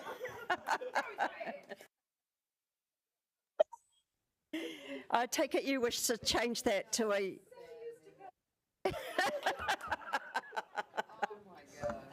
All right. Well, it was lost. Probably, I suspect you want to change your vote, Councillor Calvert, but lost by a majority. Yes, I did mean to go green rather than right, red. Well, we do like need I to normally keep do. moving. So I think the Mayor might have some amendments and might wish to speak. I do, and they're my first set of amendments, so thank you for entertaining this. Look, as Pauiwi Liz actually mentioned before, I too have felt quite torn and conflicted about this particular issue, like due to the level of concern and engagement raised through the community engagement process. So I'm hearing the same as yours, Chair, and of course, Councillor Calvert. I've heard the concerns and frustrations of our Thorndon residents, and I applaud them for their strong advocacy. It's great.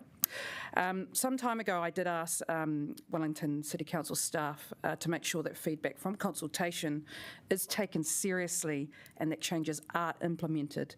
I believe that in this case that Council has genuinely listened to submitters, and there have been substantive changes to the original proposal based on that feedback. However, I'm hearing that out there that discomfort remains, and I get that change is uncomfortable, but I'm clear that change is required. We can't keep kicking these decisions down the road, and we must provide certainty. So while I'm still listening, ultimately I've decided to support the paper for the following reasons. I campaigned hard on a full cycleway network, climate action, and the need for change. That was a promise that I gave Wellingtonians that I intend to fulfil. Cycleways and walkways are one of the most effective ways to drive the city towards a climate resilient future. And that was a key reason for me running for mayor. I ran because I want to create a city for our rangatahi, our future, and this paper delivers on that.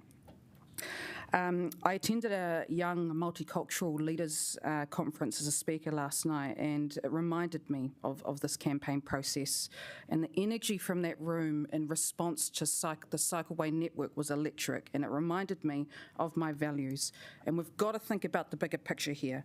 So that's why I am supporting the paper but am proposing amendments to ensure that we continue listening to the community as this project moves forward. So they're up there at the moment and with a bit of explanation. So I want some certainty around officers reporting back to our environmental committee once the changes have been made.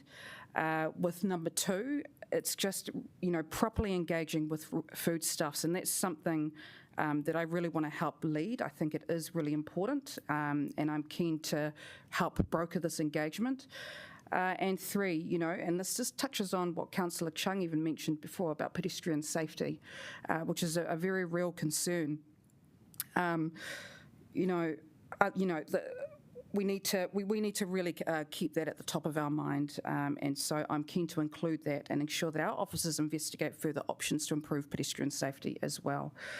So I certainly hope for everyone's support for these amendments for this paper, and to our Thorndon community, thank you for engaging, and I do promise that we will listen as this project moves forward. Thank you. are we allowed to ask some questions? I'm seconder. Yes, Councillor Abdurrahman. Can we ask some questions just before we formally go ahead with the seconding? My question would be to officers. Are you comfortable enough with the word instruct in number 9? You are comfortable? Because I know you've tried. Yeah, Yep. we can try again, and we can maybe try again with the mayor. Yep. That was just my one question. Are there any other questions? Can you make it brief?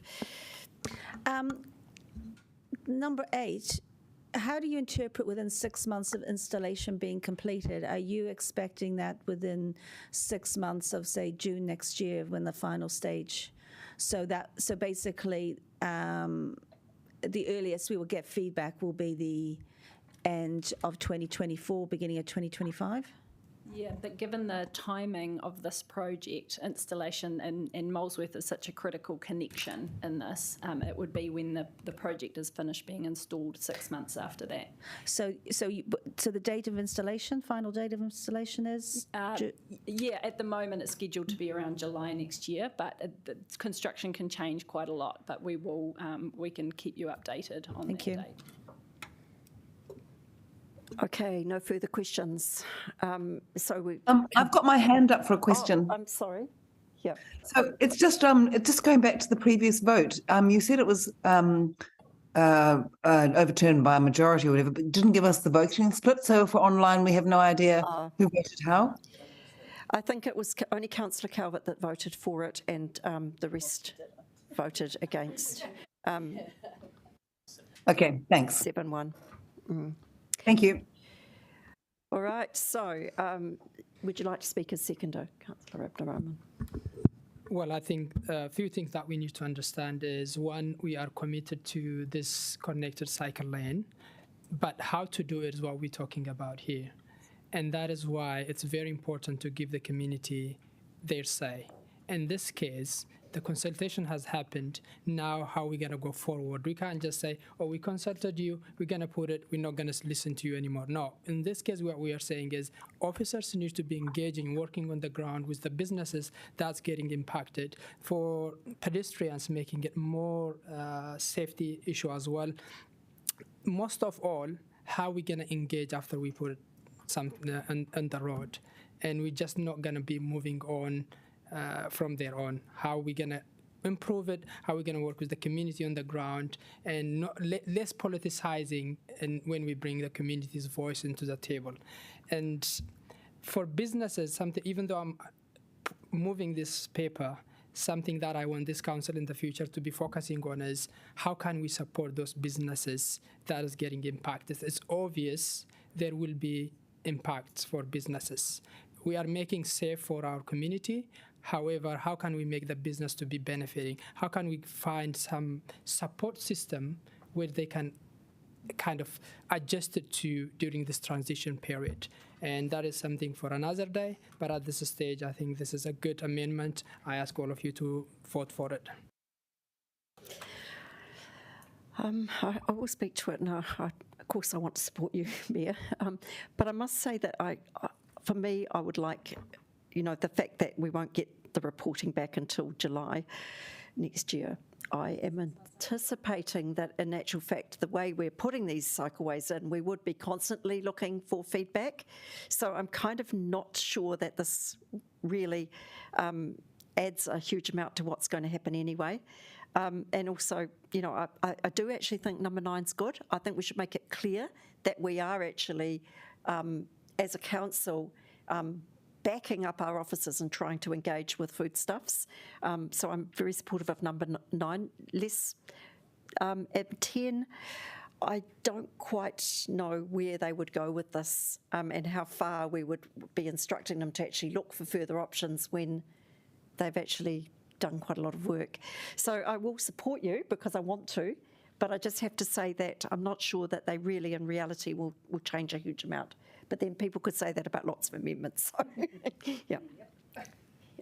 Are there any other matters for debate? Yes, Councillor Calvert. To speak.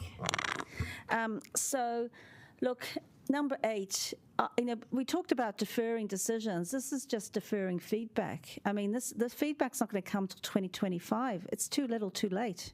How do we make changes about what we're doing unless we actually properly assess things in a much quicker time frame? We've had Newtown in. We're still, I asked for information about the whole finances and the outputs of the cycle plan network, and I'm told I can't get that till September.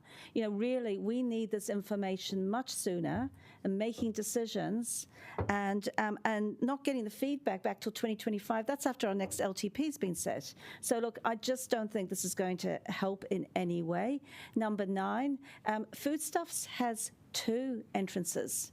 There's a Molesworth Street and there's a Murphy Street, or Mulgrave. I'm not sure which side that is at, Murphy. So the same issues are on both. So we need to make sure that if we are engaging with them, we're engaging with them on the right things. And number 10, look, and this is where it comes back to, we need to, when we're planning these things, we need to do it from a placemaking perspective and getting those things there in the front, not being driven by, we've got to put a cycle lane in and then everything else is added on and rather than the piecemeal way. So I understand the sentiments of it, but basically I'm not going to support any of them. Councillor Paul.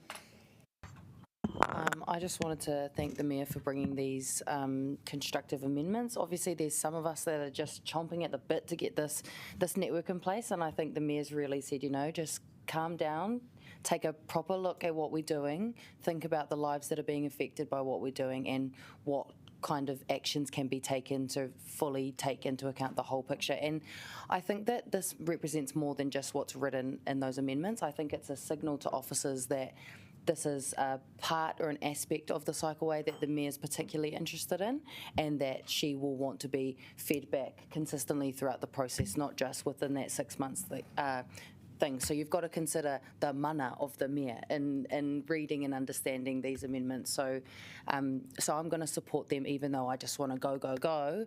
I respect that, we do need to just chill out and bring everyone along with us along the way too. Any further debate? Councillor McNulty. Good stuff. Happy. Just on number 9, I suggest we actually strike out Molesworth Street, so New World Supermarket's entrances and add an S, so both entrances, because that's a fair point from Councillor Calvert. Otherwise, I don't know how we evaluate something that hasn't been completed being installed, so Amendment 8 makes sense to wait for it to be installed to then go back with that reporting. That's not in isolation. We're going to be hearing, as we heard, an economic analysis in the next week or two, so that's fantastic to hear, and it's not like we don't do iteration change as we go, so happy to support, but yeah, just suggest that small amendment to 9, strike out Molesworth Street and add an S to the end of entrance, so we're talking about both entrances. So are we all happy to do that with the leave of the committee? Yeah, okay. All right, if there's no further debate, I suggest we vote on these. Is that, right of reply? Only a small comment. I think as Councillor McNulty has said, and others, we expect feedback to be coming in constantly, and the officers know this. I suppose to kind of put it in such a formal manner, we need the time to collect data and properly analyse. And I know others would like that sooner, but we've got to do it properly. However, I appreciate all the comments from councillors made around the table. Thank you. Right. Well, we shall vote. Are we happy to take them together? Anyone separately? No, we vote on these and then we go back to the substantive once we've worked our way through this. Can I have a division? And I'm happy to vote for them all together. Okay. And I promise to pick the the green or the red. Let's vote.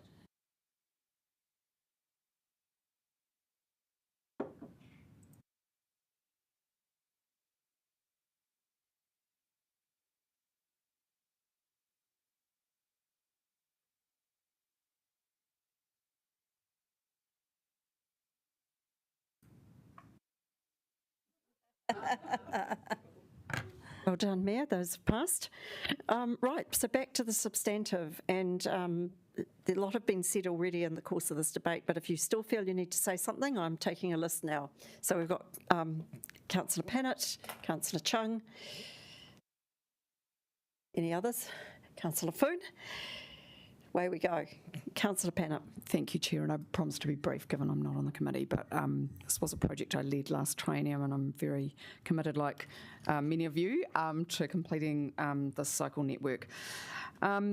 So, bless your heart, Chair.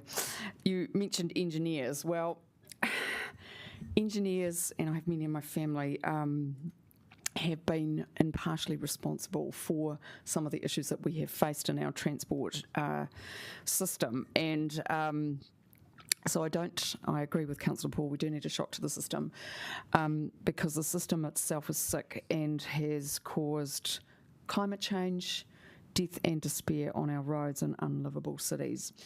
So we've had a lot of debate. I'm seeing the media here. Again, every time we have a debate about a cycleway, even though we've agreed to a network, we keep debating.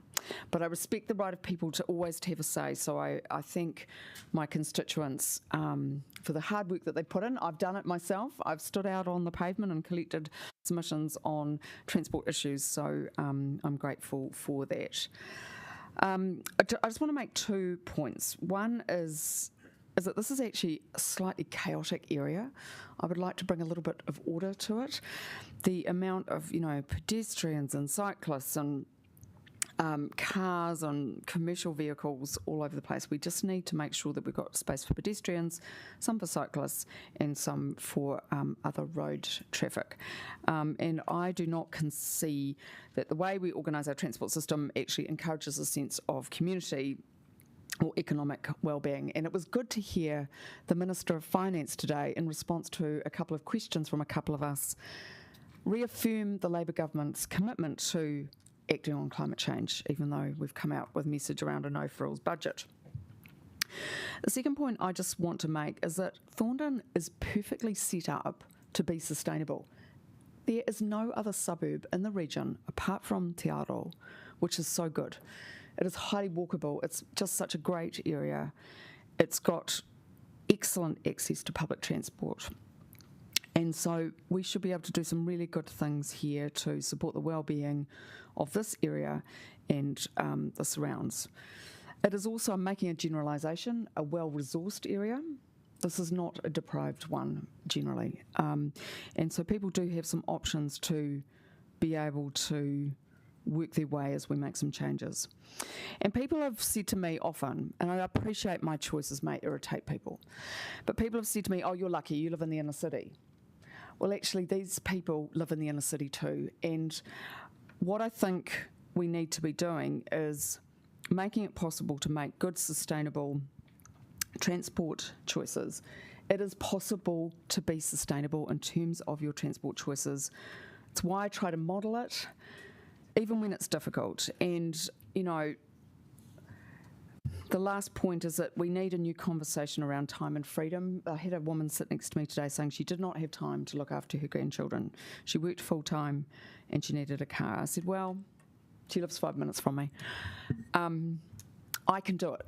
And what I want to be able to say to people is actually there is enough time in your life to work and to do the care work that you must do at different times in your life with a bit of support. And that freedom is not just behind a wheel of a car. It's actually using your own power to be able to get around in a sustainable way.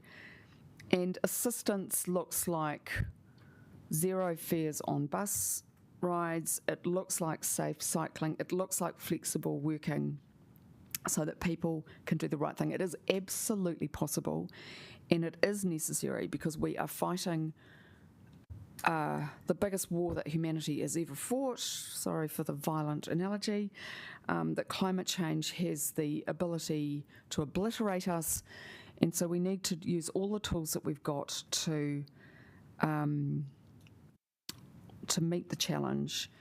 And it won't be as painful as I think some people think. I think people feel very anxious about it, and it can be done. We can do our work, we can get to the shops, we can take our kids to sport using sustainable modes with some changes.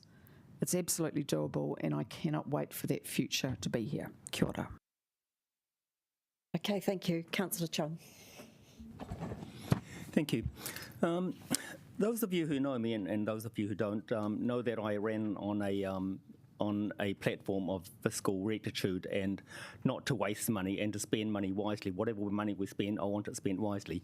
So one of the things I'd like to sort of bring up is that that hasn't been mentioned so far is actually the loss of revenue in taking away all these car parks. Now, I understand, of course, that there's always the argument that safety of people comes before money, and I hear this often, and I believe that myself. However, when you look at this this proposal, there are no accidents in there. The accidents that have actually happened over the last 20 years have been at intersections. So therefore, putting the cycle lanes in don't make cyclists any safer. So that's one issue. But and I realise, I understand, of course, and we've heard that Waka Koata putting 90% of the money into this project, and of course I'm just as keen to take money from somewhere else as anyone else's, but that 90% is still taxpayers' money, so it still comes out of our pockets. So it's where the money is actually being put to the best value. So I don't think, it's certainly not a matter of safety in putting this in, but that we're going to lose $1 million in parking revenue by taking these car parks away. So that's just a consideration that I'd like to put on the table. Thank you. Thank you, Councillor Chung. Councillor Foon.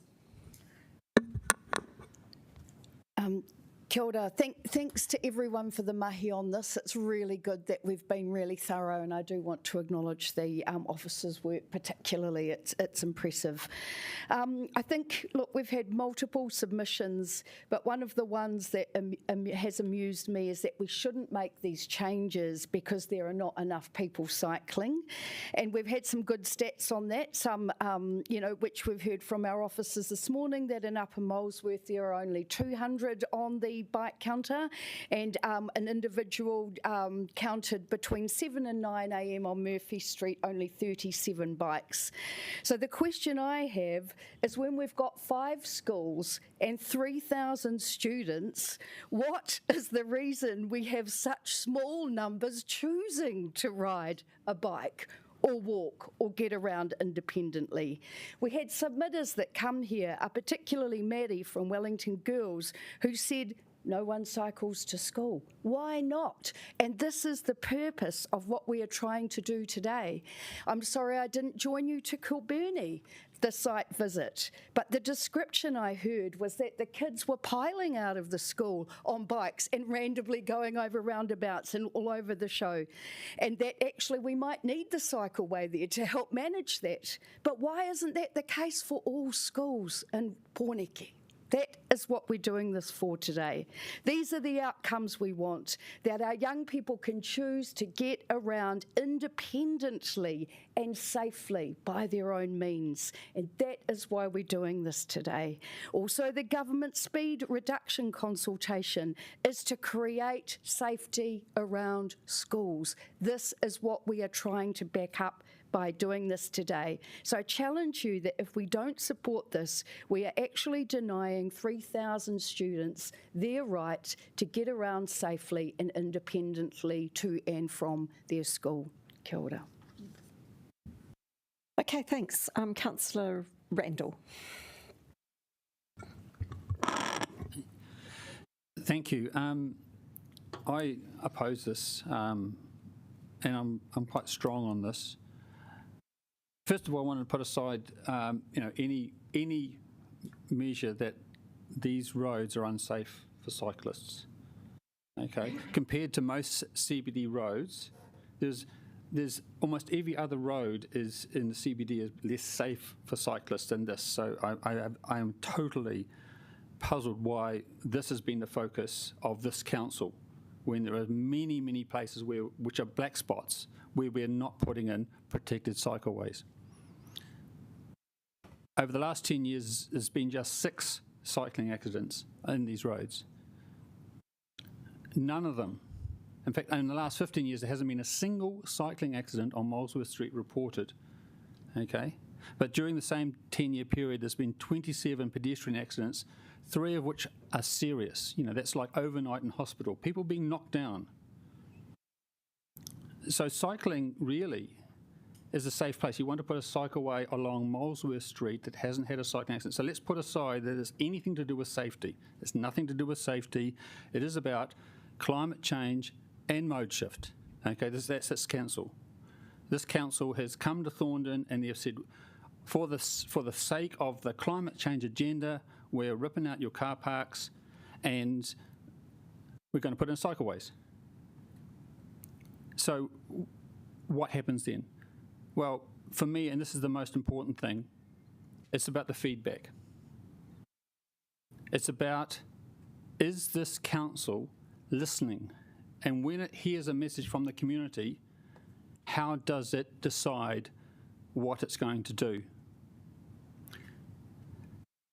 The Thorndon Communities Group put together some submissions, and they actually got more submissions than this own council got. They got just over 1,000 from the council, nearly 1,400 came from the community. They got better engagement than we did.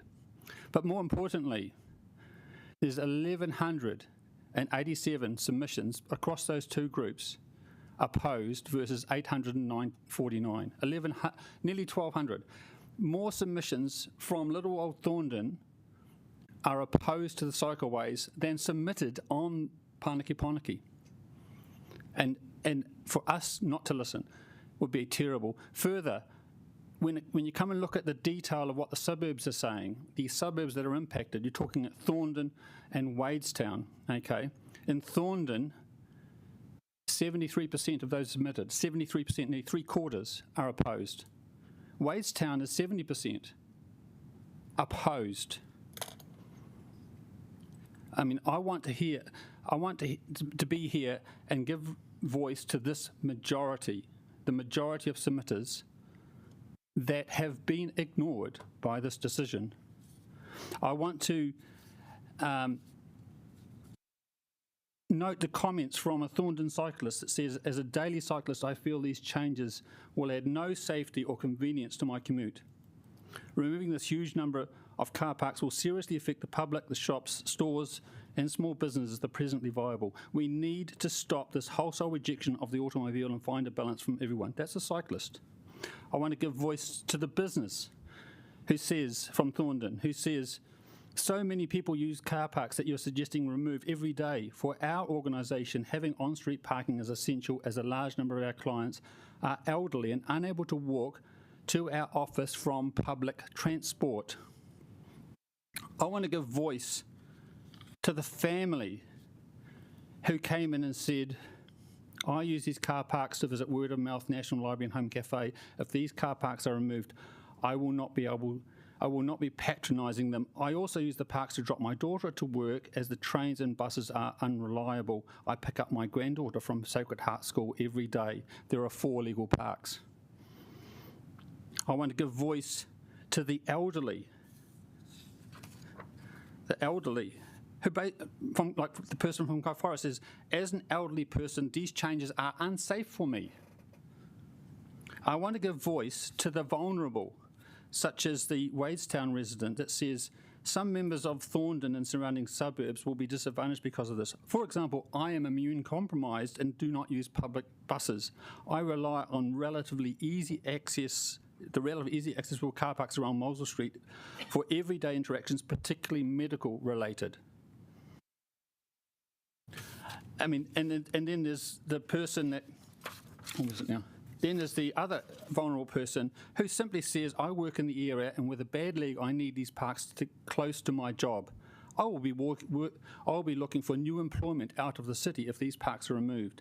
These people are the people that are being sacrificed in the name of climate change, and an overwhelming number have come and told us about that story.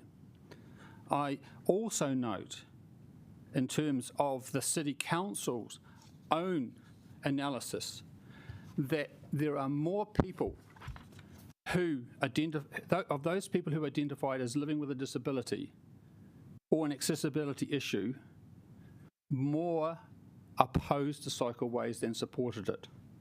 You just look on page 150 of your own report. You are compromising disabled people on the sake of climate change. If it was a safety issue, I'll be with you. I'm with you on cycleways. No safety issue here, it's simply climate change. I really want to urge you to think before you vote for this, because this is a vote about whether the council is listening to when the community says no, when we go to them and we propose a solution and the community comes back and says, actually, this is not going to work for us. And then so the officers have said, but the officers' task is how do we get cycleways in? They never felt they had the mandate to check with the suburb whether cycleways were right for this particular area. So for them, it's about how. For you, it's about if. Because really, this is about a climate change manifesto versus democracy.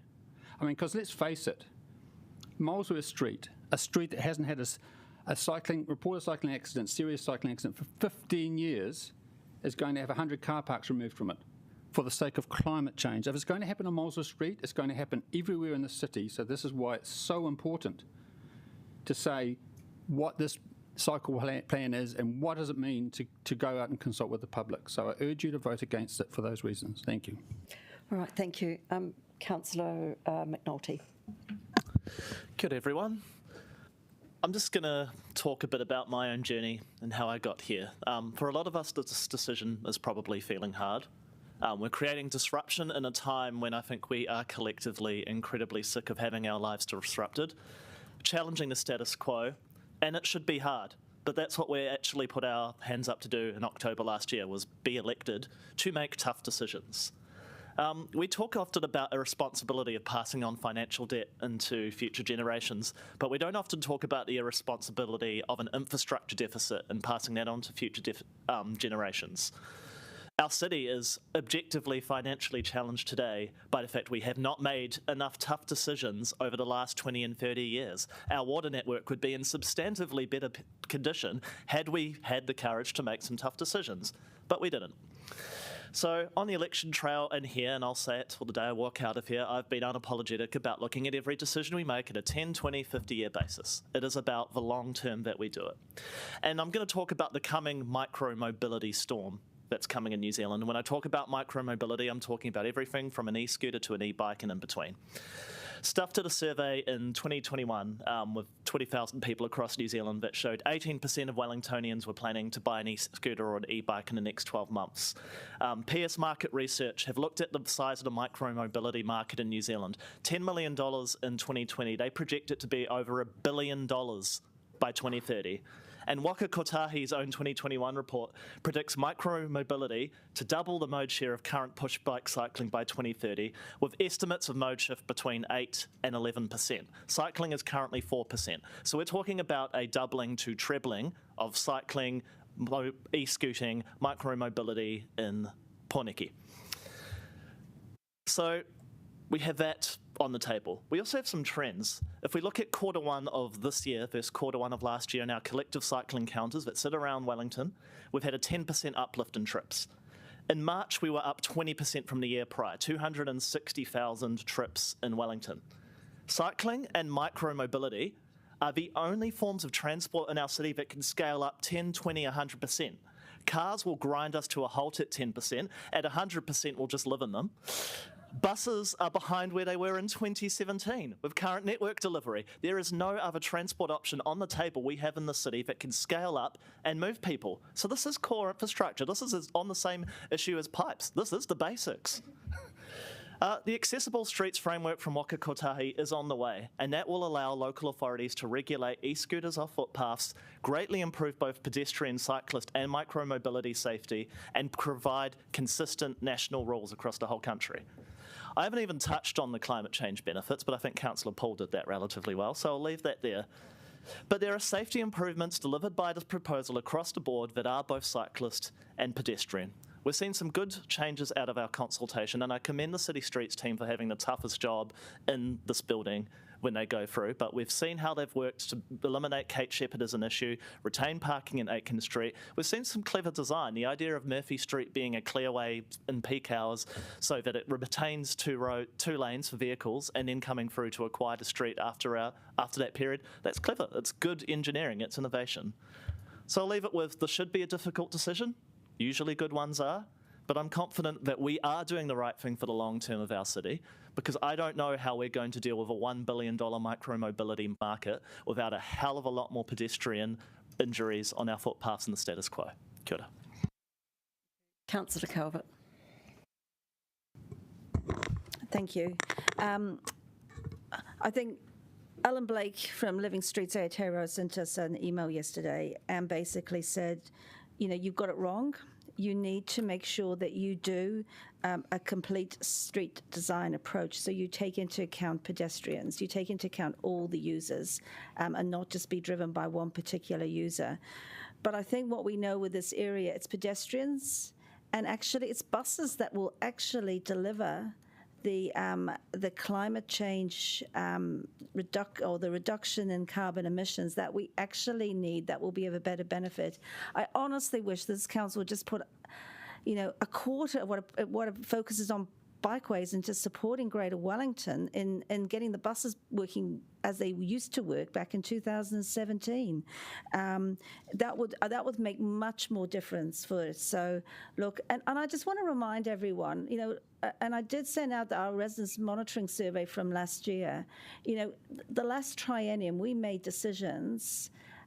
We went from our residents being in 2020.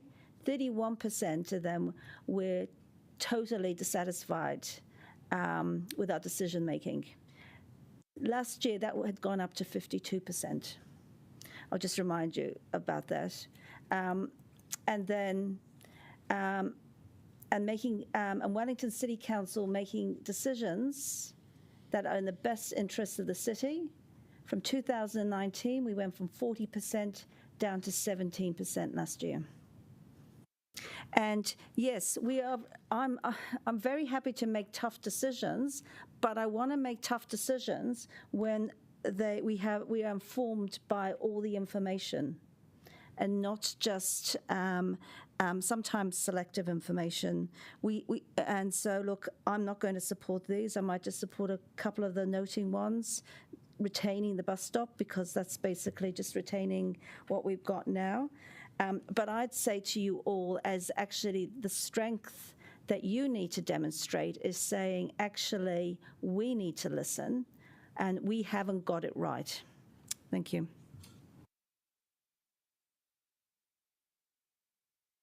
All right, thank you. I think that brings me to the end of my speaking list.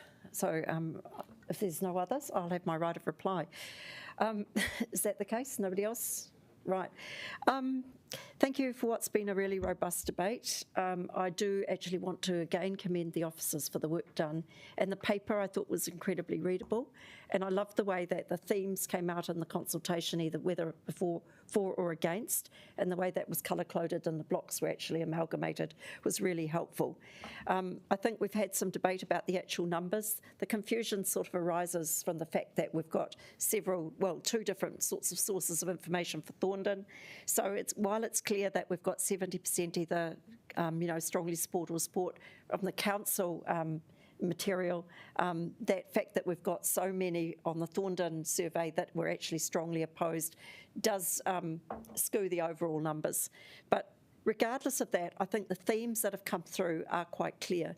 For me, I think the officers have listened, and they have done a really good job of actually adjusting the design so that we've taken into account between the bus stop staying in place and the Aitken Street actually more or less staying unchanged, and the adoption of the one-way up Molesworth and the one-way down Mulgrave and Murphy. I think that actually does simplify the designs and takes away quite a lot of the themes that were the reason people objected to it. But for me, there still remained a huge unsolved and unaddressed issue about the number of car parks taken away on Molesworth Street. So Councillor Foon, you talked about kids going to school. I can't see how that's actually going to happen until we get a more complete network. I just don't think the kids there that go to school at the moment predominantly do go other ways. That's not to say that they won't in the future go, but I think at the moment they won't get there until we've got more connection. And in the meantime, we're not giving, my reason for wanting to defer Molesworth is I actually don't think we've done the work to make the risk of what could happen to our businesses there And it's not just businesses, there are doctors, medical services, an archives, a cathedral, 2 cathedrals, and a huge amount of services and small businesses there, that taking away 100 car parks is actually going to really matter. You know, I don't think you get this many responses without a reason. I don't think those are insurmountable, but I don't think the work's yet been done, and I don't think the risks have been properly assessed or the information properly gathered. I'm nervous because we haven't yet really seen information about the economic impacts of the cycleways we've done. But at the same time, the cycleways we've done had more ability to adjust in those areas than I think this particular place has. I do urge you to consider whether it's worth just deferring the decision on Molesworth Street and bringing it back towards the end of the year, when we would have had a lot more time to digest and assimilate some of the mitigating things that we can do to manage the effect on businesses and the other amenities in the area. I've got a feeling, I think Councillor Randall actually made a reasonable point. You know, we did hear a lot from the community. Have we adequately responded? And the officers have been told to go away and make this happen. It's for us to decide whether, in the light of everything we've heard and with our best judgment, we actually still support what's been put in front of us, or whether we want to actually move amendments which adjust that a bit. I don't know what else I can say, really. I do feel that there's a certain inevitability about some of our decision making. Just to think, in terms of Kilburnie, I'll just give you a personal example. The bike lane on Coote Street's actually been on the cards for quite a while, and I was incredibly nervous about that at the time it first went on the table. But what's happened is, because we signalled that that was still likely to happen, I went down there the other day and had a look at how residents have responded, and residents have responded on Coote Street because they knew a bike lane was likely to come. I'm now feeling a whole lot more comfortable about that bike lane going in there than I used to be, because in the meantime, residents have changed their front sections to accommodate off-street parking. They've dug garages. There's actually been an incredible amount of change, but that took time to happen. And my worry is we actually are not giving enough time to this big change, and don't quite have enough of a why to be doing it right now. On Molesworth Street, I cannot see a strong why right now. I just cannot, and that's me. That's where I'm sitting. Thank you for all the contributions that have been made. I do need to just say again, the way I've crafted the amendment, I was respectful of people who didn't want to support this. So it's basically, you will either choose B, which is my proposal, or you would choose C, which was keeps it as the officer's proposal. I wouldn't mind it in writing about the 30 Ks on proposal for the Molesworth Street and the speed management plan, because you did tell us 40 at one point, and on faith I've taken that out, realising that if it is 30, that wasn't needed. Thank you to the Mayor for your amendments, which are now included. I suggest we get on and vote. Now, who wants to take something separately? Yeah. Okay, so... And can I get a division as well, please? So what wants to be taken separately? 4B for you? Yeah, sure. Sure, yeah, no, sure. That's the intention. We'll vote for that first. And then is there anything else that needs to be taken? Yeah, I think there'll be a number, and I'm just trying to think about it. So did you say 4B has been taken separately? Yeah, we'll do that first, because that definitely we want to vote on separately. 1, 2, 3 and 4B. No, we'll do 4B separately. Then we'll do whatever we need to do so that we accommodate Councillor Calvert's request. And a division. What would you like separately, please? 4B? Hang on. I'm just trying to vote for this one, because we're on voting, are we? We have yet to decide what we're taking separately, Councillor Calvert. There's a vote open, sorry. This is just clause 4B. I understand. Do you want anything else taken separately? Yeah, I was just trying to vote, that was all. I'm just trying to say. All right, we'll vote on 4B. I can't do two things at once for this, otherwise I'll press red again. Okay. All right. So 4B we'll take now, which is to defer the Molesworth Street decision. Yeah, and a division. And a division.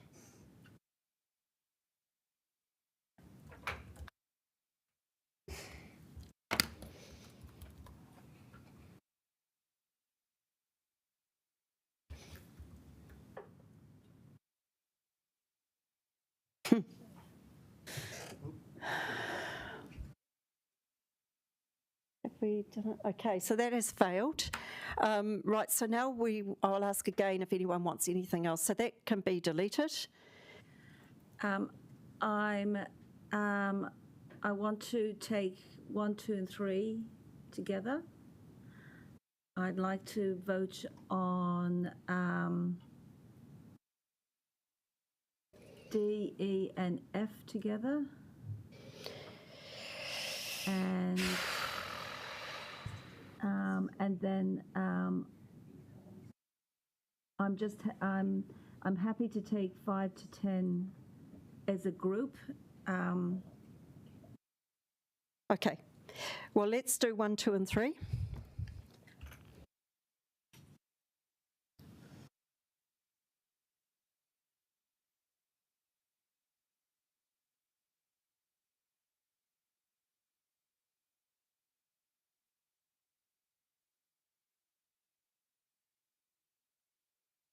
That passes unanimously. Now let's do, what was the next cluster? What was it that you wanted to take separately here, Councillor Calvert? Can you just remind me? Let me see. Yeah, look, I'm happy, yes. I'm happy to do A, D, E, and F together. What about C, 4C? C is needed to be put back because it's been strucken out of 4A. So, yeah. Together, that is now the officer recommendation. Okay. So it's B has failed, so it's A, C, D, E, and F. Right, we're doing the rest of 4. Okay, so can I take, of that lot, can I take C separately? So I want to do A, D, E, and F, and then take C separately. Okay, we'll do A, D, E, and F now. And of course a division. Yeah.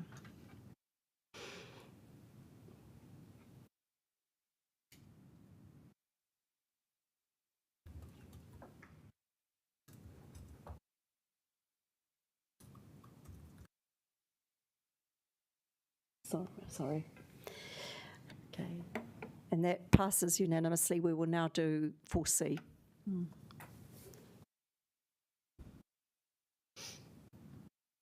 just making those changes.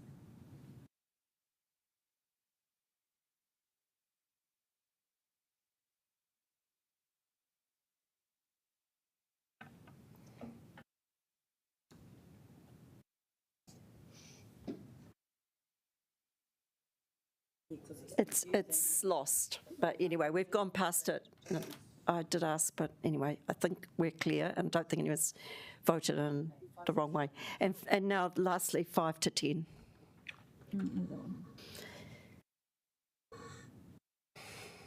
So which one are we doing now? 5 to 10, the rest of it.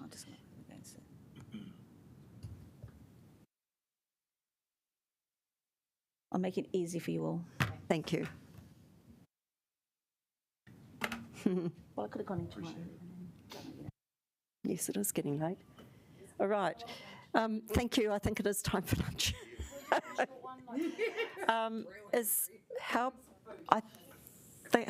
What's the mood of the meeting? 20 minutes or half an hour? Great idea. 27 minutes to 1:50. Okay, just want to make sure.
which I'm anticipating won't be as drawn out as the first one. So we're moving on to the Kilburnie Cycleway paper. Does anyone want to introduce this? Or we'll ask for the officers to... Claire, back to speak about Kilburnie. And Liam. Start on this one? No? Okay, he doesn't want to start on this one. I'll start. This one's shorter. Don't. So this was in a way, a really different project to Thorndon, quite a different area, much more residential in nature.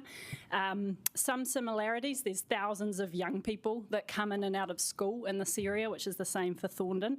But because of that residential nature, a much higher percentage of who we heard from were residents. And you will notice that in the report. So we heard a lot of things from the engagement work out in Kilburnie. We heard that vehicle speed's a real issue for people who live out there with those big wide roads. We heard that lots of people don't currently feel safe getting around by bike, particularly the young people and the parents of the young people, and that there's a high demand for parking directly outside people's house and the places that they shop. We also heard about the impacts that new development out there is having already. So people realising there are more people living in denser apartments and things, noticing that there are more and more cars parked on the street over the last few years. And we also heard a lot of ideas about different routes that could be taken. We consulted on projects that were in the confirmed bike network plan, but we got a lot of feedback about different ideas of where the bike network could go. So we've taken all of that feedback on board, and again with this project, proposing some quite significant design change, particularly on Onipu Road.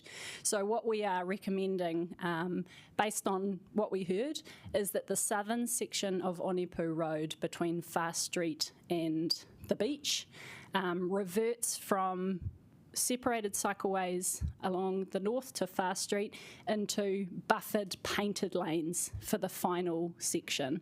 And that is a compromise that allows us to retain over 50 parks on Onipu Road, including outside the shops down that end of the beach, but it also is going to be complemented by what we call a low traffic neighbourhood trial on Freiburg Street. So we'll be working with Lowell Bay School and the local community later in the year at about term 4 to trial a traffic filter on Freiburg, which basically makes it in and out but not a through street at the north end. And this should dramatically reduce the volumes and the speeds around the school, we think. So given all the feedback that we had, both about parking concerns but also about these alternative route ideas, of which Freiburg came up over and over again, we think that this combination of compromises, which is retaining the buffered painted lanes to the beach so that people going down Onipu still have some facility to get to the beach, but trialling this low traffic neighbourhood, easier, lighter, quicker, cheaper trial means that let's give that alternative route of Freiburg a go. So we think we've found something that's taken on board a lot of what people have said. Based on parking surveys in Kilburnie, the fact that the vast majority of houses on both of the streets we're affecting have off-street parking, our experience in Nio, and also this amendment, we expect the impacts of these changes will be manageable and that people will be able to adapt. And as you heard from the chair earlier, we're already seeing people adapt along these streets. However, we will and can monitor impacts, and we have some thoughts of what we could do next if there are residual issues. We also expect the impacts on businesses will be minor. The team have talked to many businesses that are on these routes. They've been along to the Kilburnie Business District meetings, I think 3 times, and they've made design changes based on how they operate. For most of Coots and Onipu, there aren't that many. It's not the main business area, which is over on Bay Road, but in the commercial area of Onipu, we're only removing a very small percentage of the parking that is in that block. Most of the parking that's in that block is in the private off-street parks that are associated with those businesses. So, but similarly to the residential area, we'll be using that same economic data tool to monitor the impacts for the businesses. And if we see any concerning impacts, we'll be continuing to work with the BID, the business district, on adaptations that can alleviate those issues. Kilburnie Connections finally has been a collaborative project. So we've worked with Let's Get Wellington Moving and Greater Wellington on these proposed changes. And if approved, they'll deliver a significant number of pedestrian improvements as well as some bus network improvements as well. That's all. Thank you. Are there any questions? No. Astonishing. Yeah, well, once again, I'd really like to thank the team. Claire, I know it's not just you, but we've got a great set of people there who've been working really hard. So, and some that were working hard and have moved on, you know. But yeah, thank you all for your work. I will, if there's no more questions, I'm just going to move the amendments. I have put in a small noting amendment, which officers do support. They say, if you've heard already, they were going to do some of this anyway. But I just think because there are residents who are impacted, it's reassuring for the residents to see that we know that the officers have said this, and just that little bit of acknowledgement that it's definitely going to be, there's definitely going to be work to monitor the impacts of these bike lanes and other changes. I'm personally really happy that we're doing this. It's in my ward. I've always stood with a strong cycling platform, despite my reservations about in the previous paper. You know, it was lovely to hear so many people talking about the positive difference that the Leone Girls Cycleway and Pathways made in their lives, and that was the very first thing we did. And you know, these will really complement and add to that amazing connection. They'll also it'll link through to the newly created Cobham Crossing, which I've always also supported even through the hard times of that project. And I think, you know, we really are genuinely starting to build a network in Kilburnie. And I think the people who went on the site visit, I wasn't actually able to go on the site visit, commented that there's just a flood of kids out there scooting, biking, walking. It is genuinely a neighbourhood where you can bike and walk. And my colleague Terry O'Neill would know that as she grew up in that area. But for a while, nobody was biking. So in my time at school, the Rongotai bike sheds were absolutely full to overflowing with bikes. And then for a while, there were literally 5 bikes in those bike sheds because somehow kids got out of the habit of biking or their parents thought it was too dangerous. I don't know what happened. But over time, those bike sheds are again full to the brim. And it's not just Rongotai College. There are many, many schools in the area that can now be really well connected with safe infrastructure. So, and as I commented earlier, while I did have some reservations about Coote Street in particular, you know, people do adapt given time. And I don't know, do I have a seconder? Do I have Councillor McNulty? Documents. Yeah, let's speak to it now. Look, I think in Thorndon I spoke comprehensively about how I think these lanes are an investment in future generations. I'll acknowledge that 8 to 11% mode shift range in micromobility in the Waka Kotahi report. Thorndon's probably at the 11% range and what they're modelled. This area is more in the 8% range, so good to be frank about where and what expectations we have. The site visit just sticks out for me. The corner of Cootes Street and Te Rangi Road was just carnage, and I think if any Wellingtonian stood at that corner at 3 o'clock, even the most ardent of opponents to cycleways would at least see some value in some areas of our city there. We had kids going cycling over the roundabout diagonally. We had some cycling legally. We had some cycling on the footpath. We also had e-scooters at the same time, and we had mopeds as well as teenagers on their restricted licence driving. And I shouldn't comment on that type of driving, but as I was once a teenager with a restricted licence, but I would not trust myself in hindsight. There's broad support for these changes, particularly more than what we've seen out of Thorndon, and even when we break it down to locals, there's still quite a lot of support in those areas. I think some things that stood out for me from the consultation, there's a culture in our country of see bike must pass. And Submitter said it's pretty horrifying when you have a 3-year-old on the back. And I don't really do the emotional argument here very often, but I do think about if I had my son on my back and I was in any of these areas, and if I lived in an area like Kilburnie, I would have him on a bike because what a fantastic flat area to cycle. And I just can't imagine the trauma of anything happening. So that really has stuck with me from there.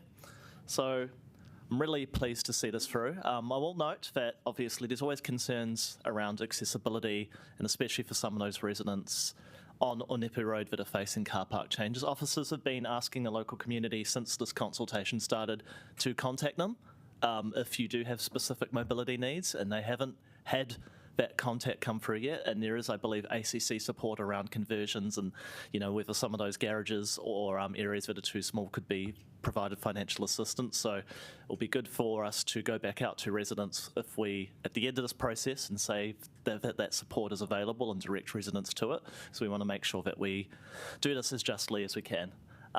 One point I'll pull out from this that was really interesting in consultation was there was an acknowledgement by someone submitting in opposition that they lived on a street with a quiet speed limit reduction. Said, but no one follows it anyway. And it's clear that speed limit reduction signs in themselves aren't enough, and that's tangible when we go talk about the speed management plan. Just because we put some numbers up and painted on a sign, that doesn't always influence behaviour. So that comes back to the need for these dedicated mobility lanes. And I just want to say, I think the compromise at the south of Hātepe Road, Fast Street's a really good win in terms of we heard really clearly about Freiburg Street being a preferred area for a lot of locals. If by having a quiet street and then having this Sharrows area, it's actually a really good live example to see where do cyclists gravitate to, what's the natural pathway of behaviour, so that when we come to a final design, we've actually got some really lived and solid experience. So I thought that's just a good win. That's what the point of consultation is, to find those. So I want to thank Claire and Nicola and co again. Again, just a lot of work put into this, and I think this project is going to provide such awesome value for the local community. Kia ora. Thank you. Councillor Abdurrahman and then Councillor O'Neill. Oh, not you. Sorry, Councillor O'Neill. Kia ora, colleagues. I just briefly wanted to talk to this proposal. I grew up on Freiburg Street in the area, and from the ages of 6 to 10 years old, I was a very diligent and took my role very responsibly as a traffic management manager of the lollipop signs at Lyle Bay School. One of the things I'm really excited about is the trial to reduce the amount of through fare on Freiburg Street, because it would have made my job a lot easier as a 6-year-old. And I just wanted to reiterate, so when I was a child, there was a lot of rat running and car racing through there. And as a teenager, I heard I was offered seats in cars that would drag race from Petone all the way down to Lyle Bay because the roads were nice and large and wide, and it was a great place to race. A part of my role as a councillor is I've sat through several residents' meetings, bids, and other consultations around how we make our community safer. And I have such a high level of confidence that adding in protected cycle lanes in these areas will reduce the amount of car racing as well, and bring apart a more friendly suburb that is conducive to kids walking and travelling to school. Lastly, I wanted to acknowledge the compromises that have been undertaken, and I don't have the power here at this committee to make any further protected cycle lanes, but I would if I could. But I just want to acknowledge that in working with community for a lot of these projects, the amount of compromise that's been reached with businesses I'm pretty happy with, and I've seen the mood change in several Facebook groups, and people acknowledge the amount of mahi that's been undertaken. So I just wanted to acknowledge officers there. And yeah, I wanted to thank the Regs Committee as well for making my childhood neighbourhood a little bit safer. Cheers. Councillor Randall.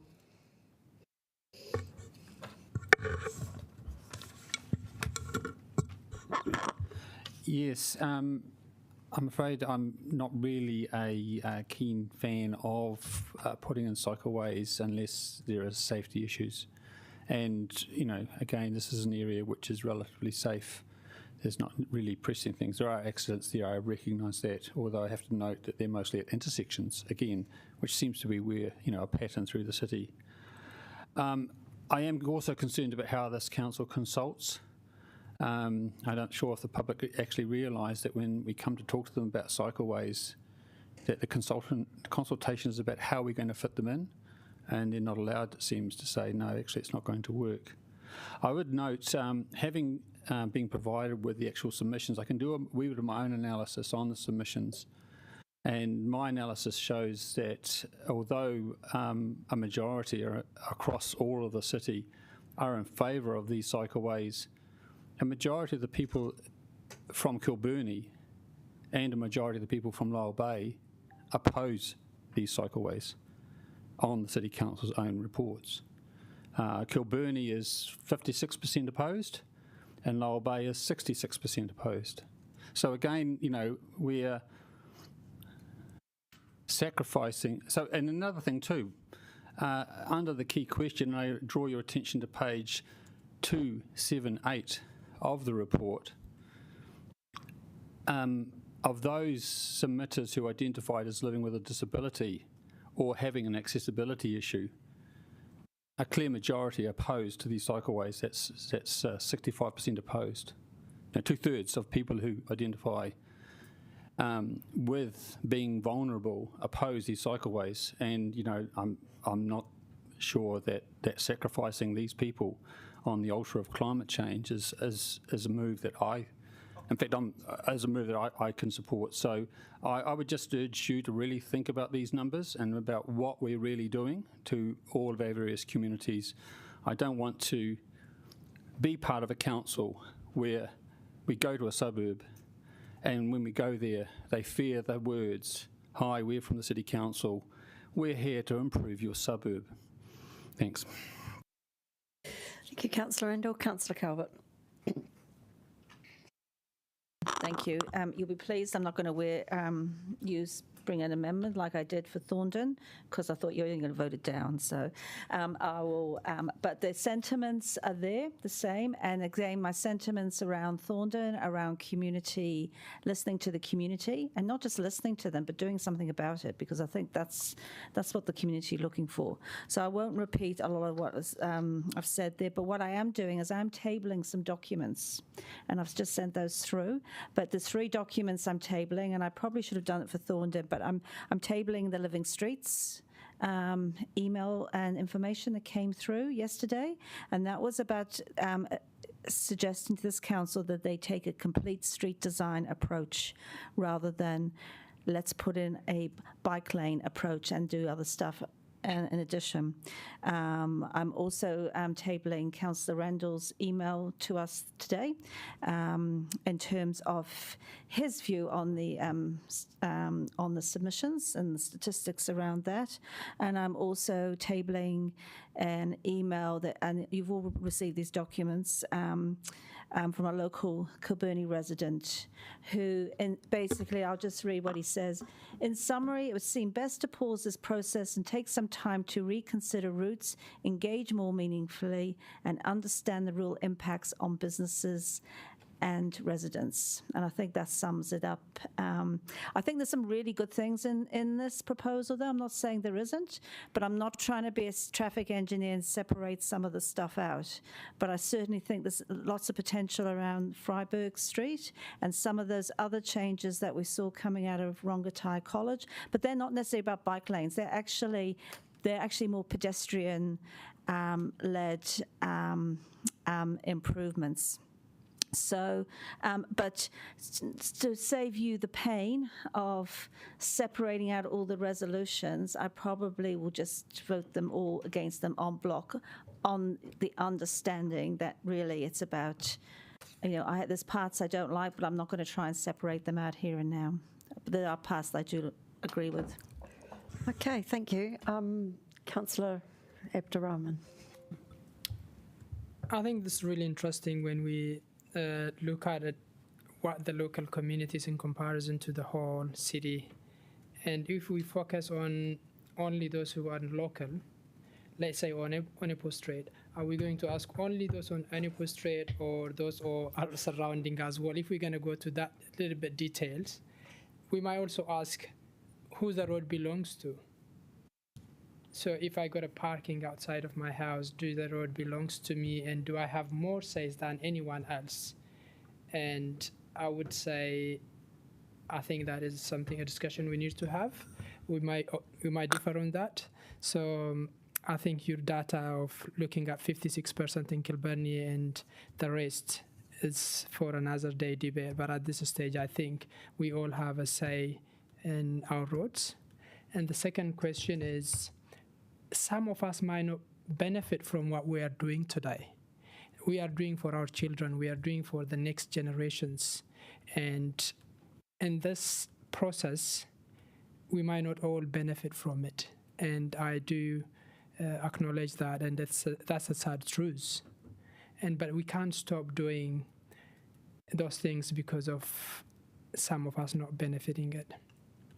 And when we go back and look at the elections and even after, and the support that we have in addressing for the climate change, in some areas, not only also climate change, it's about health and safety issue. I think this is something that we need to be doing. And yesterday when we went, I'm very appreciative of the officers who took us around. We all witnessed how very dangerous some of those roads are. You can't stop the kids from biking. They're enjoying, and the only thing that the least we can do is making it safe for them. And maybe some of the families of those kids are opposing it. So I think it's more complicated. For me, what I say is we have already committed to this. The decision has been made previously. Now is how we're going to go forward, where we're going to put it, how we put it. And the less we focus on politicizing it, the more we benefit the community, and the more we can also focus on some other areas, how we can make the community get a lot out of it. Especially the area that I want to focus is how can we support the businesses during this transition period. Let's find a way out. It shouldn't be the safety of our children and the businesses. So I would love to have more discussion with all in that area in the future and how we can support the business. Thank you. Thank you, Councillor Abdurrahman. Do we have any other people who want to say anything? No? I think we've done it. Right, well, let's put it to the vote. I don't need to have a right of reply. Let's put it to the vote.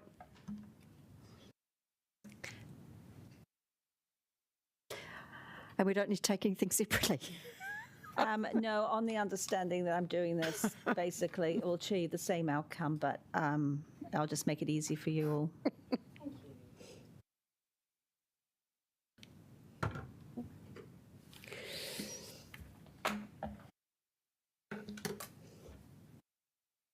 And that passes by majority.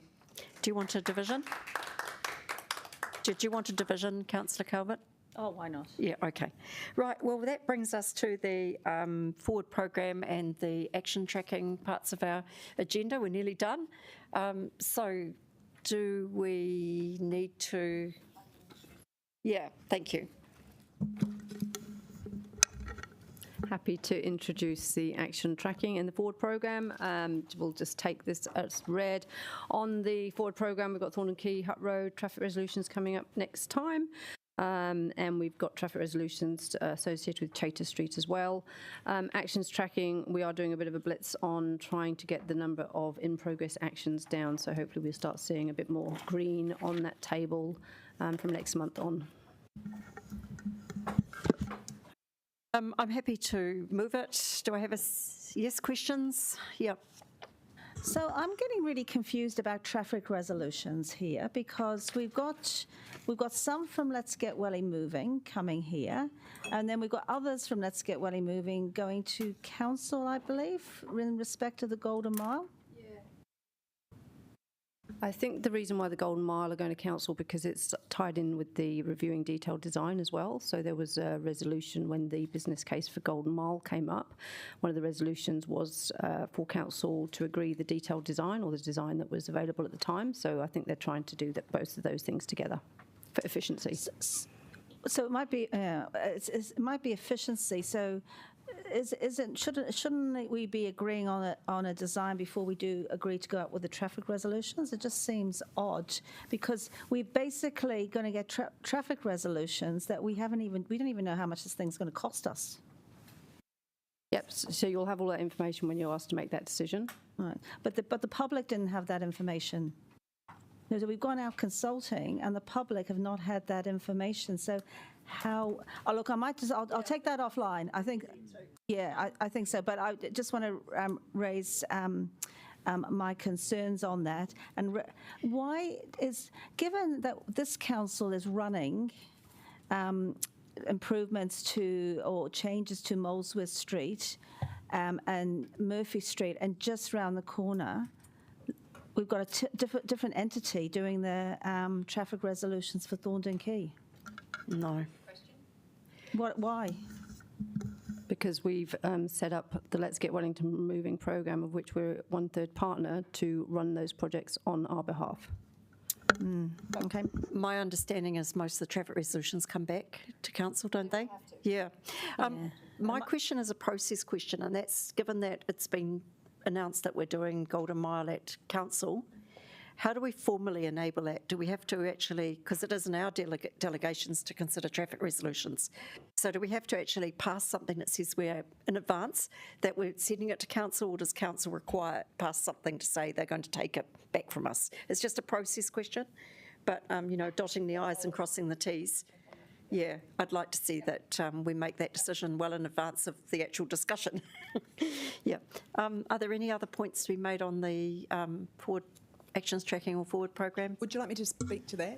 Yes, please. Well, just that council has the power to make that decision for it. It doesn't need anything from this committee for the great, for the higher local authority decision-making process to make that decision. Okay. All right, if there's no process that needs to be gone through, then that's fine. All righty, are we happy to, shall I move these? Do I have a seconder? Thank you, Tam. Are we happy to vote that? Oh, right, good. Can we do them both together? Great.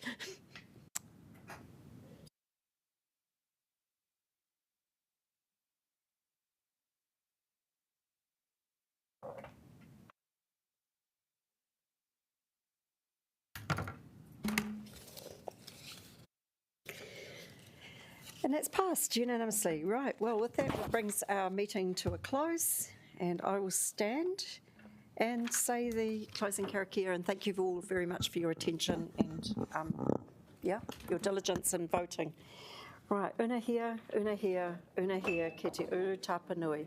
Kia wātia, kia mama, te nākau, te tinana, te wairua, i te ara tākatu. Koe rā I rongo, whakairia aki ki runga. Kia wātia, ai rā, kua wātia. Thank you, everybody.